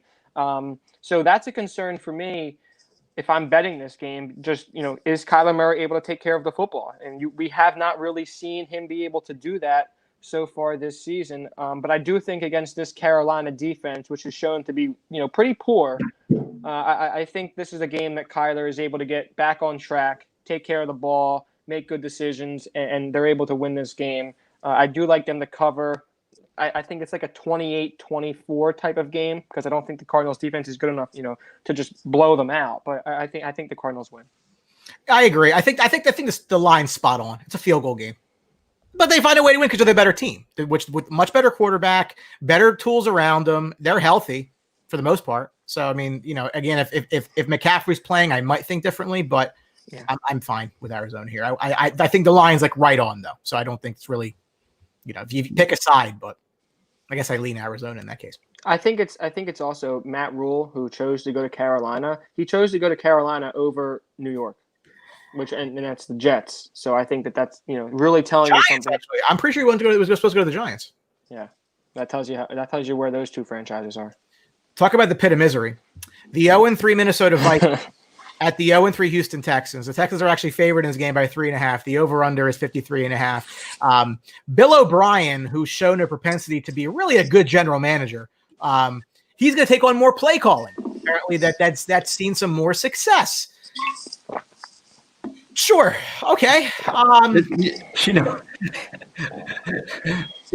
That statement right there is hysterical. You know why, Bri? They finally play a horrible defense, a horrible defense. And now he's going to say, oh, I'm taking over the play calling. Deshaun Watson's going to go out there. He's going to throw for 350 yards. The offense is going to look great. And Bill O'Brien is going to take credit for it. Such a great guy. You know what I'm saying? Like Houston has played nothing but difficult defenses. And actually, they offensively, they weren't too bad against Pittsburgh, who seems their defense might be a little overrated, and the other team. So now he's going to play this horrible defense and give himself play calling ability. Oh, great. Here, let me drop a play. Deshaun Watson throws the ball against the worst secondary in the NFL. How about that? Well, second worst. But I mean, come on. Yeah, I think this is a game Houston wins. There's just too many injuries on Minnesota. They lost 5 starters coming into the season. The defense is banged up. The defense isn't very good in general. And I think the loss of Stephon Diggs on the offensive side was one that we didn't really talk about, but I think it's one that is more critical to Kirk Cousins than I think we thought. And even though we saw Justin Jefferson have a really nice game last week, but it was the tandem of Diggs and Thielen that really, to go along with Dalvin Cook, that really helped that offense. And I think Minnesota is a team that's really on the decline. And I think this is a game that Houston bounces back and wins. Incredibly tough schedule to start. I think this is one of the few wins that they get early on in the first half of the season. One team that if the wheels fall off is not taking Trevor Lawrence is the Houston Texans. That's a guarantee. That is a locked stock. That he's not their problem. So Minnesota, however, who has the same 0-3 record, who will take the inside track to match the Jets if they go to 0-4, I think absolutely would, and I'd be perfectly fine with that. But they just paid Cousins for another 3 years. Doesn't matter. They'll find a way out of it. It's fully guaranteed. They'll find a way out of it. They'll do. I don't think it's 3. I think it was 2 years, and I think they'll find a way out of it. Well, it's this year. It's this year plus 2 more. Can you? Well, I'm going to look it up now. Can you realistically pass on Trevor Lawrence because you have Kirk Cousins? No, but when you have that much money invested there and it's fully guaranteed, I don't know how you can just move off of it or not play Kirk Cousins. Like I don't know. I feel like I don't know what you do. You get rid. Kirk Cousins. Maybe the move would be. Yeah, I agree. He is signed for 2 more seasons. Let's see. They would save 10. Actually, so I'll tell you what. So I'm looking at the numbers here on Over the Cap, one of my favorite websites. If they cut him before, let's say they take Trevor Lawrence. If they cut Cousins before June 1st, they got $41 million in dead cap. They probably don't do that for next year. The year after, though, it's a $45 million cap number, which they could cut and save $35 million. So Kirk Cousins is really on a this year and 1 year deal. Yeah, it's this year and next year. After that, it doesn't even look. You bite the bullet. You didn't think you were going to be bad enough to get a quarterback, but you were. You take it and run. So let's say the quarterback is Justin Fields, because I don't think they have the number one pick. I think that's still going to be the Jets or the Giants. Let's say that the quarterback is Justin Fields or Trey Lance. Do you sit them for a year and play Kirk Cousins and then trade him? In that case, I don't take a quarterback. If it's Lawrence, I take the quarterback. Okay, well, I deal with it. I figure it out. As you've seen in Green Bay, though, you have draft position, stuff like that to consider. I mean, I think Minnesota's staring at a top 10 pick. And if they drafted a quarterback like Trey Lance in the top 10 and sitting him a year isn't a bad idea, because they're still, even if they're not one piece away. That team, if they have a top pick in the draft and they take a cornerback, which is a huge need, or they take a defensive lineman, which is a huge need, with Anthony Barr hurt and everything like that, even they're not one player away to be very good. Not like Aaron Rodgers' situation where they should have did something to help that team. Minnesota has a lot of issues on defense. Justin Jefferson stepped up. Thielen's there, so they're set on offense, but defensively they're not one player away. I mean, it's just so take Trey Lance or whoever, load up on defense in the rest of the draft and move on from Kirk Cousins. I mean, unless you just want to be average. They have not had a franchise quarterback in Minnesota forever.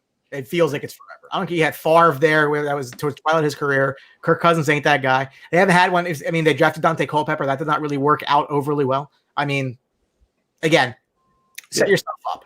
And well, I mean, if you're looking at this game, though, too, I mean, I'm going to pump the brakes on Houston a little bit. I mean, I'm not sold on David Johnson either.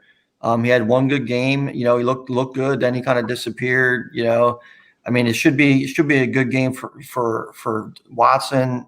How long Will Fuller plays, Brandon Cooks, as well. There's going to be a lot of opportunity for these guys to score some points. But Minnesota should still keep this game relatively close if they could get Dalvin Cook running the ball. I mean, Adam Thielen, Justin Jefferson came out of nowhere last week. So if I'm betting this game, which I'm not, I might take the over. But if I had to bet, I would take Vikings with the points. Yeah, I don't like Houston a little bit. I don't. Yeah, I mean, I'm not sold on them at all. But I'll take Minnesota getting the 3.5, and I lean the same way. Because if it's a field goal game, I think I'd rather have the 3.5. I think it's going to be a close game. I think it should be a relatively high scoring game, and whatever play. If Minnesota was smart, they run the hell out of the ball. They keep the ball out of Watson's hands. They utilize Dalvin Cook. They utilize Thielen on the small crossing routes and slant routes and stuff like that. And they just play ball control. Is Thielen a guy you'd be comfortable starting in fantasy this week? I have him in a flex position, and he's going against Bradley Roby, who isn't a great player, but he's given up 6 catches, 2 receivers so far this season. Some pretty tough matchups. So is that a matchup that you would stray away from, or is that one you'd feel comfortable with? No, I'm very comfortable starting Thielen. I mean, I think what Justin Jefferson did last week, he made some really good plays. I mean, it might open up the eyes. Roby has had some coverage. Yeah, I mean, Roby has had some success, but Thielen's such a good route runner that I don't know if having one guy shadowing him is really going to shut him down. You have to roll linebackers over his side. You have to roll safeties over his side.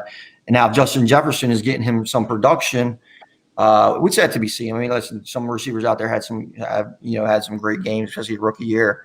But I think that's now if they have to pay attention to him, Thielen is still somebody in a game that's going to be high scoring. I think you have to put him in your lineup. Yeah, the other options would be Marvin Jones or Russell Gage with Atlanta, and I think Thielen's the way to go.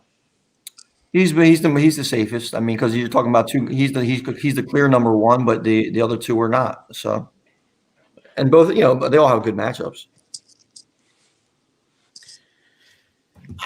I don't want to bet this game, and if I do, I'll take the points. I don't like Houston a little bit. I just can't get over it. So. Yeah, that's kind of the same boat I'm in.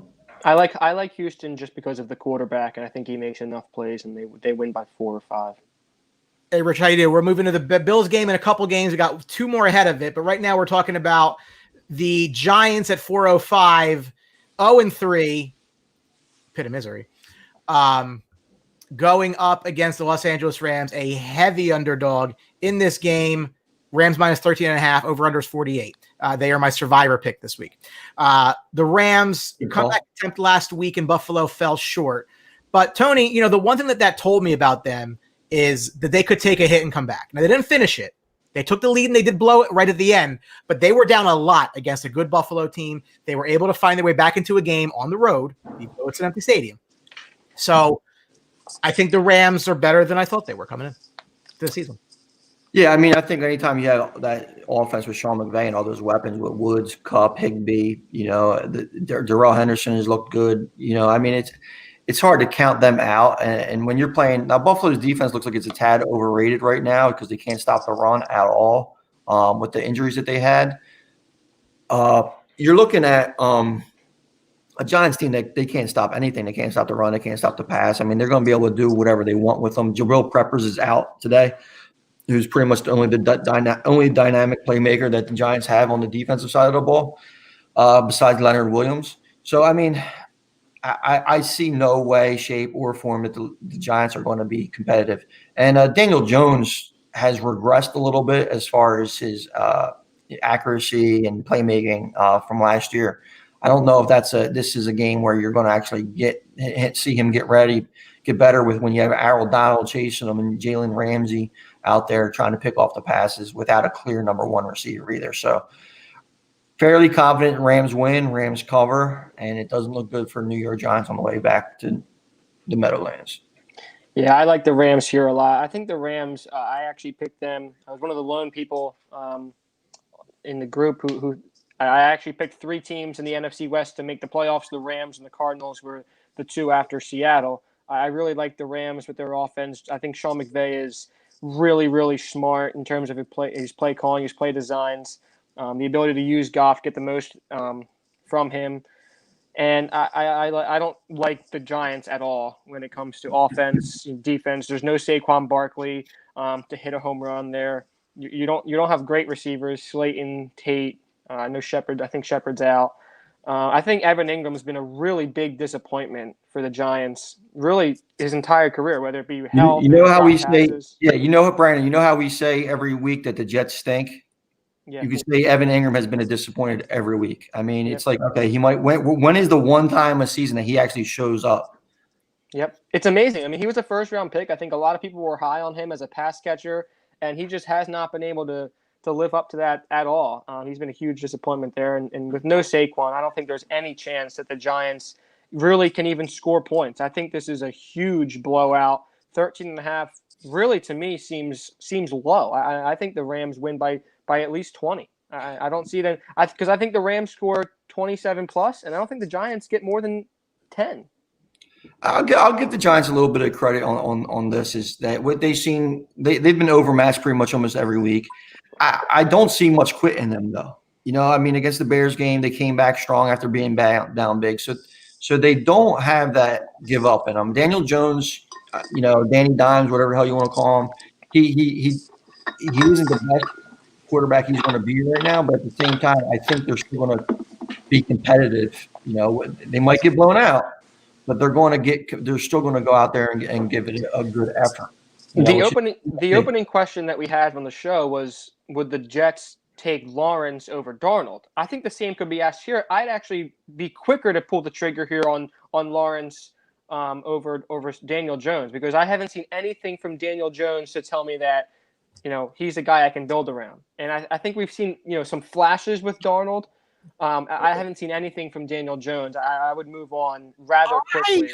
Listen, I was very critical of the Giants for taking him 6th overall, primarily because I felt that he would have been there at 17. Now, that's my speculation. Just how I feel about it. I feel better. He would have been there at 17. I mean, he's from fucking Duke. They don't shoot jump shots. Basketball school. So, for me, I've seen more out of Daniel Jones than I've seen out of Sam Darnold. Now, that could be specifically because of the surroundings and the coaching staff, which hasn't really been that good either for the Giants. But there's been some talent around him that Darnold has not had. So I'm not really comparing apples to apples. I think schedule too, Bri. Schedule has a big thing. Playing in the NFC East against some horrible defenses, against with Darnold's playing, against some pretty solid defenses against the Patriots and Bills. I mean, for the start of his career, I think that's a big thing too. I think they're kind of neck and neck. Would I throw them both out the window for Trevor Lawrence? Probably. Who would you rather have moving forward? You got one right now to build your team around. Trevor Lawrence. No, not an option. Daniel Jones or Sam Darnold? Is that what you're talking about? I'm taking Sam Darnold. Yeah. I think I might take Jones, and I don't even like Jones. I don't like Jones, but don't get me wrong. I mean, I will happily if Darnold ends up in Dallas, I ain't mad at that. Not even a little bit. I think the Rams roll here. The Giants without Saquon are a completely different team. You can't run the ball at all. They didn't run the ball at all last week. They did come out and say that they're going to get Freeman involved a lot more this week. I don't know if that really moves the needle though. Anyway. Yeah, no, I mean, it's Devontae Freeman and running backs get old quick. Next up, Colts at Bears. This game was moved from the 1:00 time start to about 4:30, given the fact that the Pats Chiefs was moved out. 2-1 Colts at the 3-0 Bears. Colts are -3 in this game. Chicago Bears might be the worst 3-0 team I've seen in my entire life. Mitch Trubisky has been benched. Nick Foles starts. Will he get another shot, Brandon, in Chicago or elsewhere? I don't think he gets another shot in Chicago. They paid Nick Foles a lot of money to come in there and be the guy. And I think Matt Nagy from the start wanted to go with Foles and was kind of told by the general manager, you got to play Trubisky and see what you got. And at the first possible chance he got to bench Trubisky, he did. And Foles rewarded him with a comeback win. So I don't think we see Trubisky back in Chicago unless there's an injury to Foles, which we have seen, that's likely. But I think play-wise, there's no way I see Trubisky back on the field, certainly with them again next year. And I don't know where he goes and becomes a starter. I think he's going to be a career backup to this point. We talked about it. Sam Darnold, Derek Carr, Dak Prescott, all guys who could be on the move. He's not in the same class as any of those guys. And you have three really highly talented quarterbacks coming out when it comes, Lawrence, Fields, Lance. That's 6 quarterbacks right there. And we could see Carson Wentz move. So 7. So I don't see where Mitch Trubisky fits in that. I don't think he's ever a starter again. I mean, I'm not going to speak on definitively saying he'll never be a starter again because, I mean, if you look around the NFL, there's some pretty bad starting quarterbacks. So he could bounce around and get in the right spot and get a couple starts here and there. Is somebody going to make him a franchise quarterback and build their team around him? I think that's really past. I do think, though, he does have opportunities because, listen, as much as in the Philadelphia area we saw what Nick Foles can do, let's not forget his other stops along the way on other teams where he didn't capture that magic. He's kind of been up and down. I think Mitch will get a couple more starts for the Bears, and I'm not saying that's a good thing either. Yeah, guys, they love these high draft picks. They always get more opportunities. I mean, as many times as you screw up, they find a way to give you a spot. I mean, again, I don't think Nick Foles is very good at football. I have been on that train for a very long time. I think it's a Disney movie. They didn't win a Super Bowl. It is what it is. There's a reason it didn't work out in Jacksonville either. But the Bears have a defense. They're 3-0. They shouldn't be 3-0, but they are. They really at best, I think, be 1 and it really should be could be 0-3 actually. Yeah, listen, let's give Nick Foles credit for bringing him back last week, though. I mean, I'm not, that's Atlanta. Give him credit. Atlanta does that. That's what they do almost professionally is lose those games. I agree that Foles isn't a great player. I've been saying that for a long time. I agree with Brian, but I think he's an upgrade over Mitch Trubisky. Clear upgrade over Mitch Trubisky. That's a low bar. But he's still an upgrade. And when you have that defense, and there's weapons there. When you have Allen Robinson, Anthony Miller, I know Tyreek Cohen's out, and that's going to hurt them in the receiving game with the running backs. But David Montgomery is a formidable back. They have some weapons there, and at least Foles can get them the ball. And Trubisky can't. And I think you're going to see the most. They're going to get the most out of Robinson, Jimmy Graham, and Anthony Miller. I still think this is about an 8-win team, even with Foles. But he's certainly a better option than Mitch Trubisky now and going forward for the rest of the season. I don't know about 8 wins. I think that's setting the bar a little bit high, but you know what? They already have 3, so it might be spot on. Yeah, I just think the defense. I never bought the Vikings this year and the Lions, so I mean. Yeah, well, I think the defense this year, though, they're another team that's, like the Bills. I know your buddy got all pissed off when I said, hey, if you look at the numbers, the Bears are not stopping the run. They're actually pretty bad against the run. overplaying, stuff like that. And if the Colts are smart with that offensive line and Quentin Nelson just going out there and manhandling anybody, I can't wait to see Quentin Nelson pull and hit Khalil Mack, because that's going to be a great collision. So I think if the Colts are smart, they run the ball more, they pound the ball with Jonathan Taylor, they limit Phillip Rivers, because he's a quarterback that, he plays good sometimes and he kind of goes off the rails. He might start off 15 for 15 to get 15 for 15 for his completions against the Chicago Bears, and then in the fourth quarter throw 3 interceptions. Yep. If they stick with the running game, it's a strength of the Colts. It's a weakness of the Bears. I think that's the key to this game and what Indianapolis is going to do. And if they can make a couple plays on defense. Yeah, I have Jonathan Taylor in one of my leagues, and I'm very confident this week that he's going to be able to put up, numbers, yards, and he might even get in the end zone. So I think and that's why I'm picking the Colts to win this game, and I even like them to cover. I think the Bears keep it interesting, just because I think with Robinson and with Foles pulling the trigger, it's better than Trubisky. Keep bringing back to that. It's better than Trubisky. But I like the Colts to win. I think the defense is really good and really underrated, with Buckner and Darius Leonard leading the way. I like the Colts to win by about a field goal. But I think they win the game. My only concern here, and I agree, I think the Colts should win the game, but then I envision Phillip Rivers trying to throw the ball, getting picked off late in the game, and it gets run back or some nonsense. And it's just like, I have no confidence in that whatsoever. Yeah, it's definitely not a game I would bet on at all. I agree. I stay away from this one because I don't want to bet on Phillip Rivers. I don't feel good about betting on Phillip Rivers. Trust me, I have in the past, and it's not fun. So if I lean one way, again, I think the Colts 2-1 is better than the Chiefs 3 and the Bears 3-0. Yeah, but neither of these teams really gets me. And I love what the Colts do generally. I mean, they need a quarterback, so they're a quarterback away. Away, and we've mentioned some guys that they could bring in. Who worked out in other places. Coming, they couldn't see that coming. The Bills take a 3-0 record cross country to Vegas, 2-1 against the Raiders, laying 3.5, over under is 53. Brandon, what did last week and the way that the Bills took that gut punch and still find a way to win that game against the Rams tell you about this team? Tells me Josh Allen's the real deal with that coaching.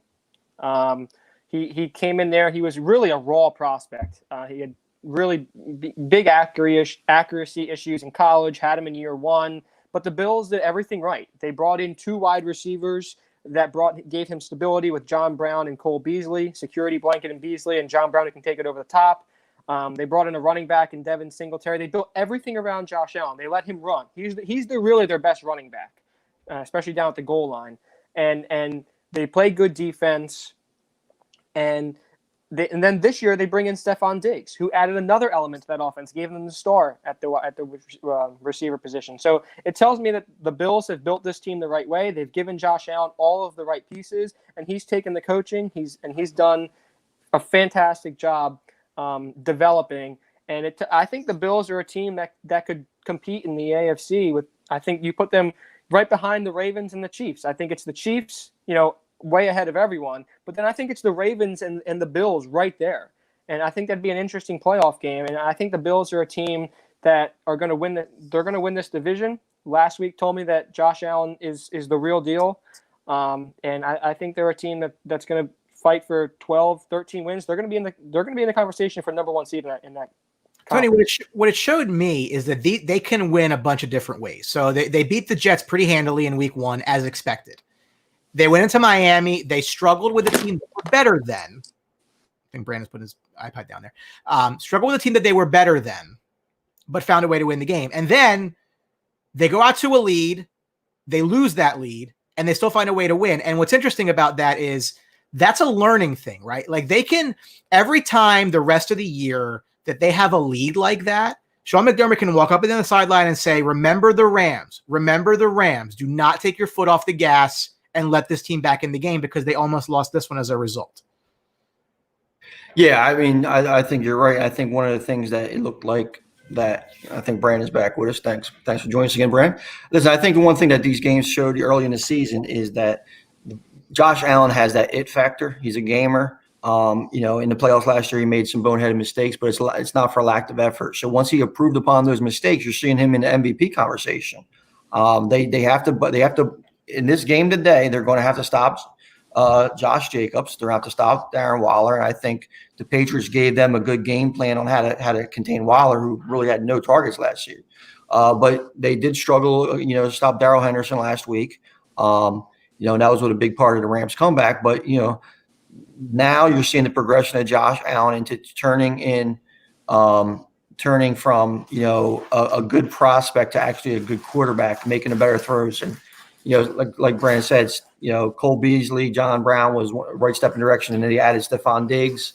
Now it's pretty good. So Ryan Leach said they play the Chiefs in a few weeks. I think that game could end up being for number 1 seed in the conference, because I don't think the division's all that great for Buffalo, and I think they're a team that could win 12 or 13 games. Well, I think what's helped them too is if you thought the Pats were going to catch them, I mean, having Cam Newton miss time for the unfortunate reason that he's going to miss time, I think hurts that as well. But yeah, like I said, I just think in the long term, they're going to come to a game where they have a lead and they're just going to stick with it. They're not going to let that foot off the gas. That's a learning lesson for a young quarterback and a defense with a lot of young, good pieces. So in the game like this, I like them to beat the Raiders. I know it's a road game, but again, it's nobody's there.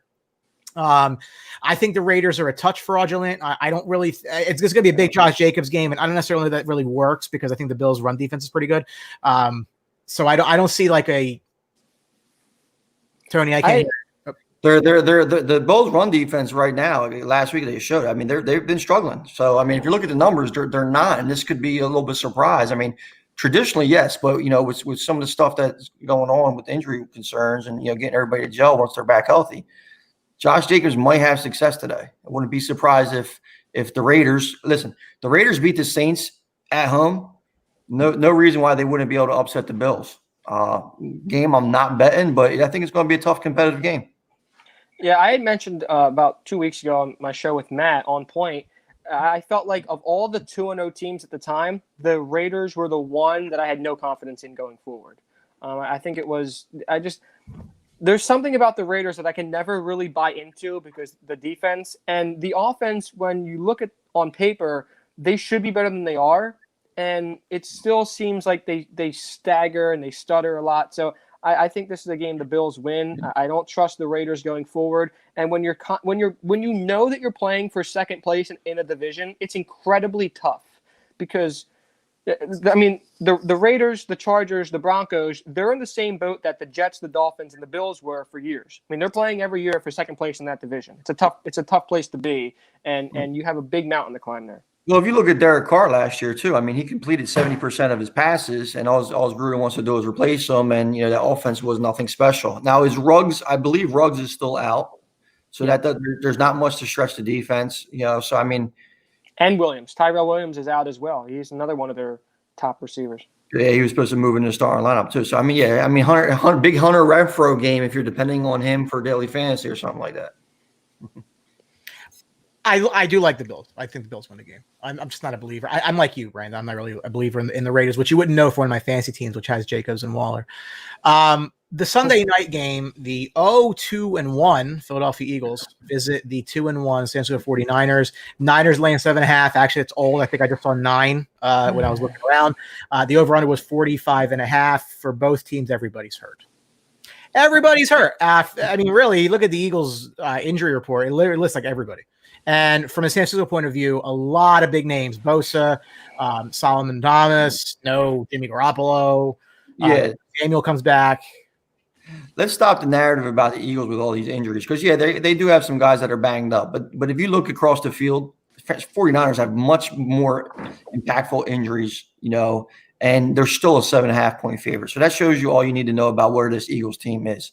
Going across country, Carson Wentz isn't even throwing the ball 60%. In this day and age, 58% is completely unacceptable. It's embarrassing even.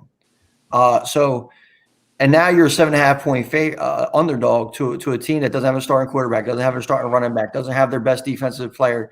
I don't think is Richard Sherman back yet?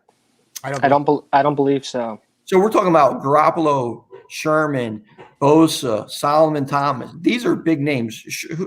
Eagles have no injury that is even comparable to them. I mean, they're banged up, but I mean, you're talking about all-pro players. And what's the all-pro player that Eagles are missing? Well, the problem is the Eagles don't have any All-Pro players. Well, they have the one All-Pro that they have is Brandon Brooks. He's out for the year. So, take that as you may. This is a game I don't see the Eagles really having any shot of winning. I don't think they're playing very well. I think their confidence is shot. I don't think they're a very good football team. Now, the only chance that the Eagles have to winning this game is to run the football with Miles Sanders for 180, 200 yards. If they're able to do that, which is probably unlikely, then they have a chance to win this game because they can control the clock and limit the turnovers. And we've seen San Francisco, even last year, the weakness of that defense, if there was one, was their rush defense. And now you take away Bosa. There's no DeForest Buckner. We know he moved on to Indianapolis. And there's no Solomon Thomas. So if they're able to establish a running game and just pound it down, down the 49ers' throats, they'll be able to win. I think that's, How much did George Kittle kill the Eagles today? Yeah, probably a lot. I don't know who guards him. I really don't. And you have Darius Slay, who's your best cover guy. He's not going to be on Kittle. He's going to be on probably Deebo Samuel or, any of the receivers that they're going to put out there. So I don't know who covers George Kittle. They've had trouble covering the tight end. With Higbee had 3 touchdowns. Nate Gary is quite literally the worst defensive player in football. He'll still be starting for the Eagles because they stink. I don't see where the Eagles are able to win this game unless they're able to rush for a monstrous, 200 yards. And I don't know how likely that is because I don't know how likely it is that Doug Peterson sticks to the run. Last week, the Eagles in 5 quarters had Miles Sanders average 5 yards a carry and only ran him 18 times. So I don't know how likely it is that Doug sticks to the run. And there's no other back. Boston Scott, Corey Clement, they can't run between the tackles. They have one back. What's interesting to me about this game is I think I can make a cogent case that it actually hurts San Francisco's playoff chances more if they lose than the Eagles, which is crazy because the Eagles haven't won a game yet. But the Eagles are in the worst division in football against the Cowboys team who can't get out of their own way. San Fran's in the best division in football. They are tied for second and for last. So if they fall to 2-2, that is more of a long shot, in my opinion, than if the Eagles fall to 0-3-1. Yeah, divisions. I'll actually be more angry if they win this week and lose the next 2 weeks than if the Eagles lose, because I'd rather have a top 5 pick than the 18th pick or the 16th pick. That was a question I was going to bring to you, Brandon. We talk about all these teams that are horrible, winless teams, like the Jets and whoever replacing quarterbacks. When is it time to replace Wentz? I mean, do we see Jalen Hurts finally come? Because obviously if they be a top 5 pick, they're not going to take a quarterback most likely since they invested in Hurts and you already have Wentz. So when is Jalen Hurts' time? Well, I don't think Jalen Hurts would be better. I'm just personally, I wasn't high on him coming out. I watch him a lot of Alabama. I'm an Alabama fan, so I watch a lot of Alabama football. He can't throw. I mean, he just can't throw. And there's a reason why they went to Tua in that national championship game. So I think a lot of the issues that you're seeing now with Wentz would be even more exaggerated with Hurts. Now, he gives you the running component, but we saw that last week with Wentz where he ran 9 times for, I believe it was 66 yards and a touchdown in a big spot. So I don't know how much better Hurts would be, and I don't think he would be better at all. That's just my opinion on Jalen Hurts. Now, do you just say, okay, we want to see what we have, Doug Peterson, because you feel like his job's on the line? Maybe if they lose this week, maybe we do see Hurts. But I don't know. I think you're asking me where do I think Wentz ends up next year? I don't think he'll be with the Eagles. I don't think Carson Wentz is the Eagles quarterback next year. Now, I think he can go somewhere else and be successful, but it won't be here. Now, Brian, I know you're a big Wentz guy. You've always been in the big Dak versus Wentz kind of debate. You've been pro Wentz completely. I mean, you have to kind of admit that he has regressed. Where do you stand with Wentz now? Again, he's literally, and again, I am a big guy on quarterbacks make receivers. I'm not at all getting off of that. But at the end of the day, we take it to a Dak Wentz argument. Dak should have significantly better statistics given the fact what is around him. No, I'm not trying to go Dak versus Wentz. But to say Wentz has he's not had a good start to the season. I'm not disputing any of that. I mean, I expect better of him because he's a talented guy. I think his coach is a complete idiot. I think the play calling is absolutely terrible, and he has nobody around him to help minus his running back. So his decision making, though, Brian. I mean, you could say talent, all the talent in the world, and I agree that he has a lot more talent than a lot of quarterbacks in the league. but every week you're watching him make a poor decision. I mean, so when do we stop? When do we start holding him accountable? I mean, how many times is it 3rd and long and they're throwing a wheel route to a backup running back or something nonsensical in the coverage? It just, I'm just seeing him make bad decisions. He doesn't have a control of the locker room. I mean, when is Rowdy setting in for this guy? They haven't done him any favors there either. And part of this is on him, the accuracy and some of the decision making. But they really have not done him any favors. And you bring up the locker room. I mean, you bring back the locker room. You win the Super Bowl in 2017, right? And the locker room was already going to be split because some of these guys are like, well, this guy just won us the Super Bowl, and you were on the sideline. So it was already going to be like this. And you brought that guy back. And I never agreed with that decision to do that because I felt like there was irreparable damage you could do to the locker room by bringing Foles back in 2018. They did it. And that was something to me that I never thought they would be able to overcome that. And I'm not, this is not revisionist history. I said this at the time. And I still believe that that's a huge part of the locker room, bring up the locker room issues that are there. But here's the thing, Brandon. His attitude now has turned off a lot of players. He's not a team guy. He's not a good leader. This is everything that's coming out of locker room. This isn't just, I mean, if one person says it's a blow up, blah, blah, blah. But this is a constant thing where they're saying that he's not a good leader. He doesn't associate himself with the team. I mean, did that rift between him and Foles, whose team was it, do damage? Absolutely. But that's past. That's 2 years ago, man. This guy isn't taking over the team. Yeah, but while Foles was 18, what did they do this offseason? I mean, you saw what he did at the end of last year where they had absolutely nothing. It was deck chairs and lawn furniture to steal what Colin Cowherd says about it. I mean, and he gets that team to the playoffs.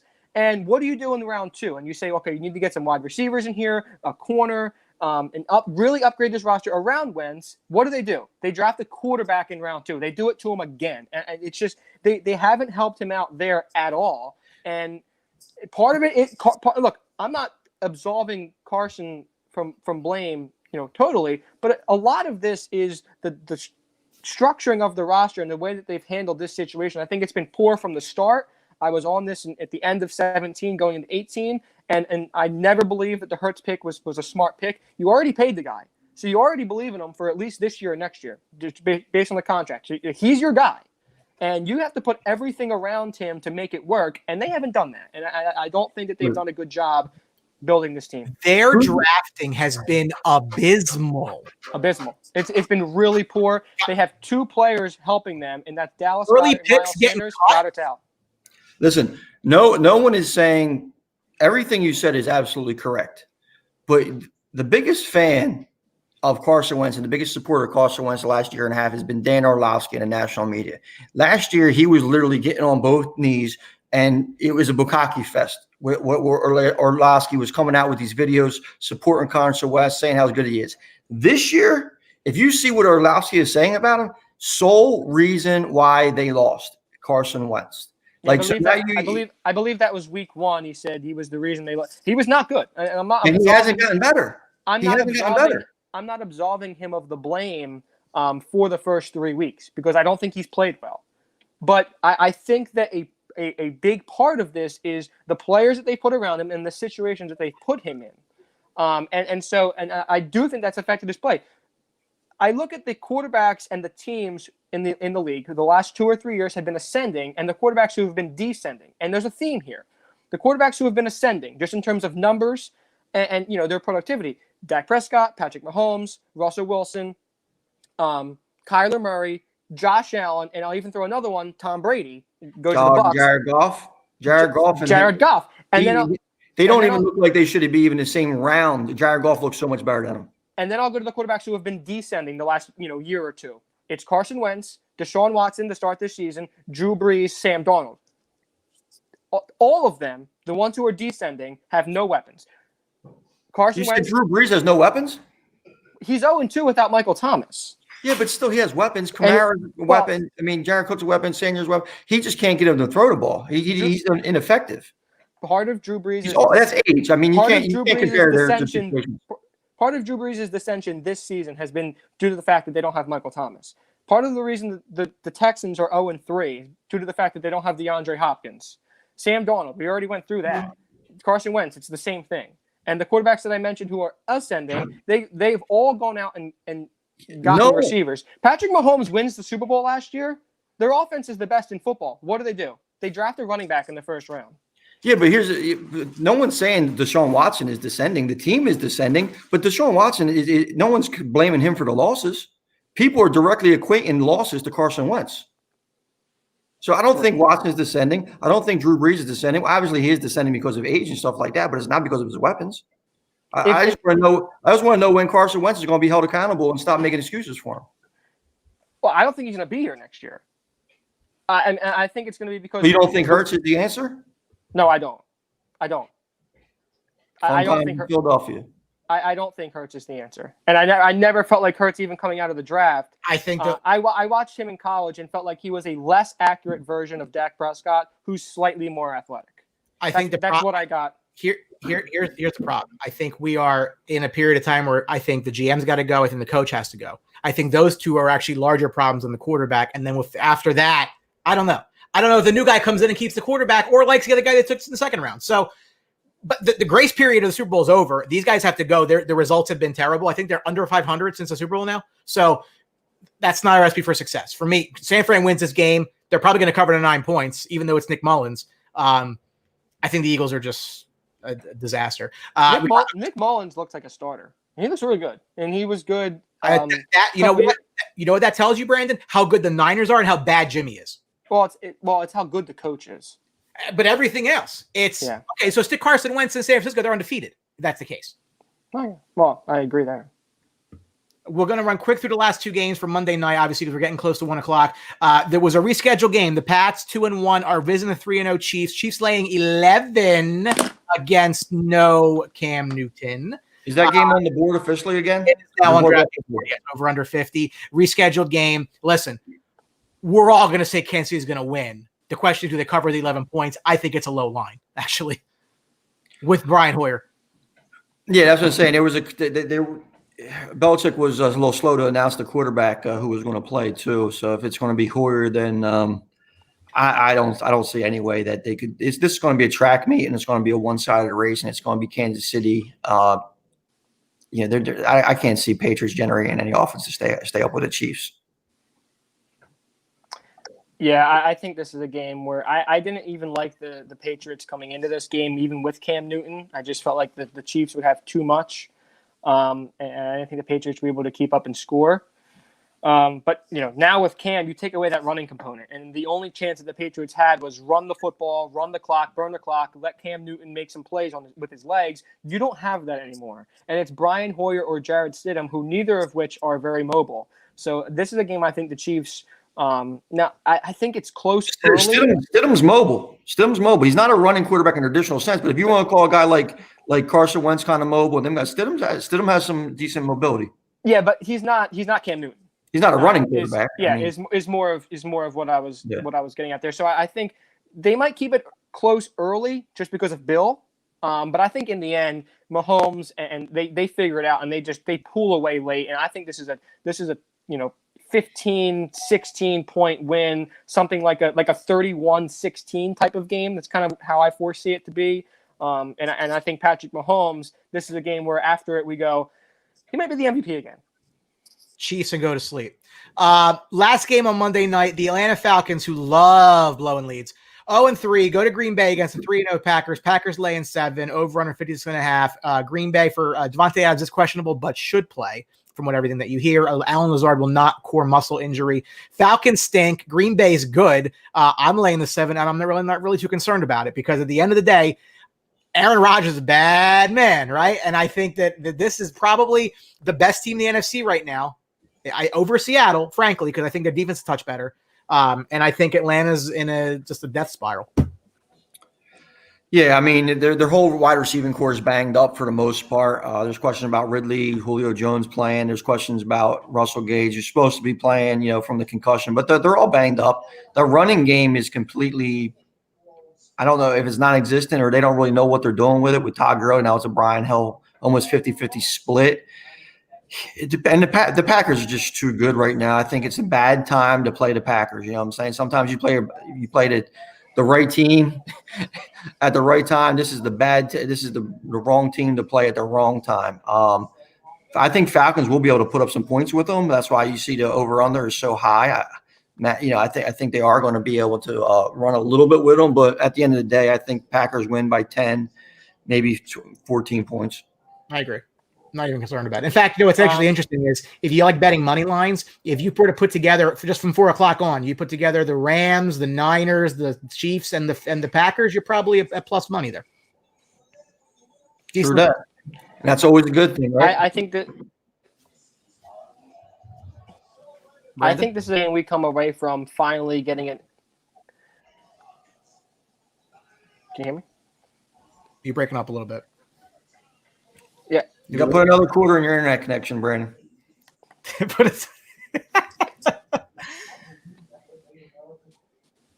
All right, I think Brandon's got some issues. I'm up to see if he can get him back on. But yeah. So I mean, again, I Green Bay and go to sleep. That's the end of the Week 4 preview on the Sports Box for NFL. I just want to give a quick shout out to our friends over at Crowd Play. Check out their free app on Google Play, Apple App Store. Totally free to play. You can win cash and prizes. And a little more info about them is coming your way.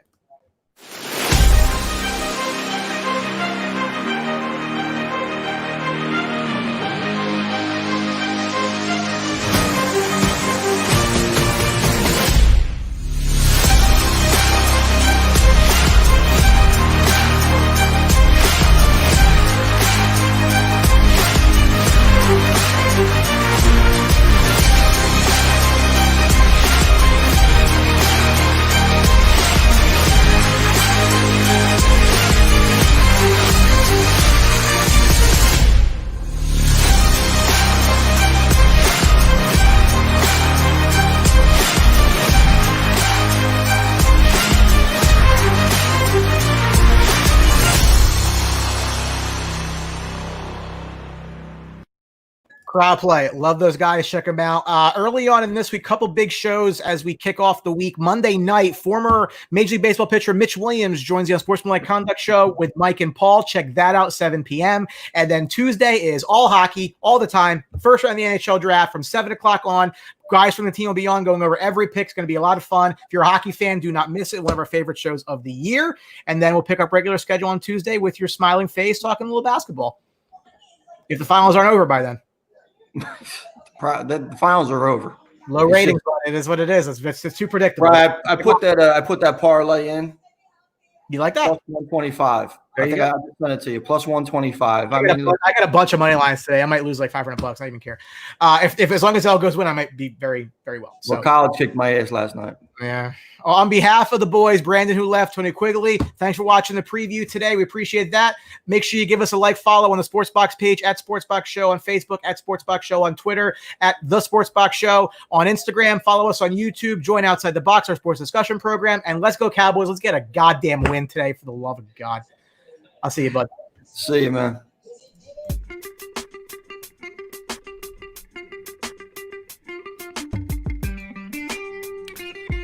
Thank you for watching the Sports Box. Follow us on Facebook at Sportsbox Show, Twitter at Sportsbox Show, Instagram at The Sportsbox Show.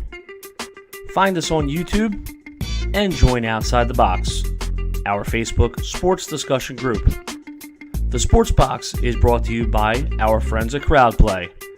Download the free Crowd Play app today and use promo code THEBOX at sign up for 10 points. See you next time.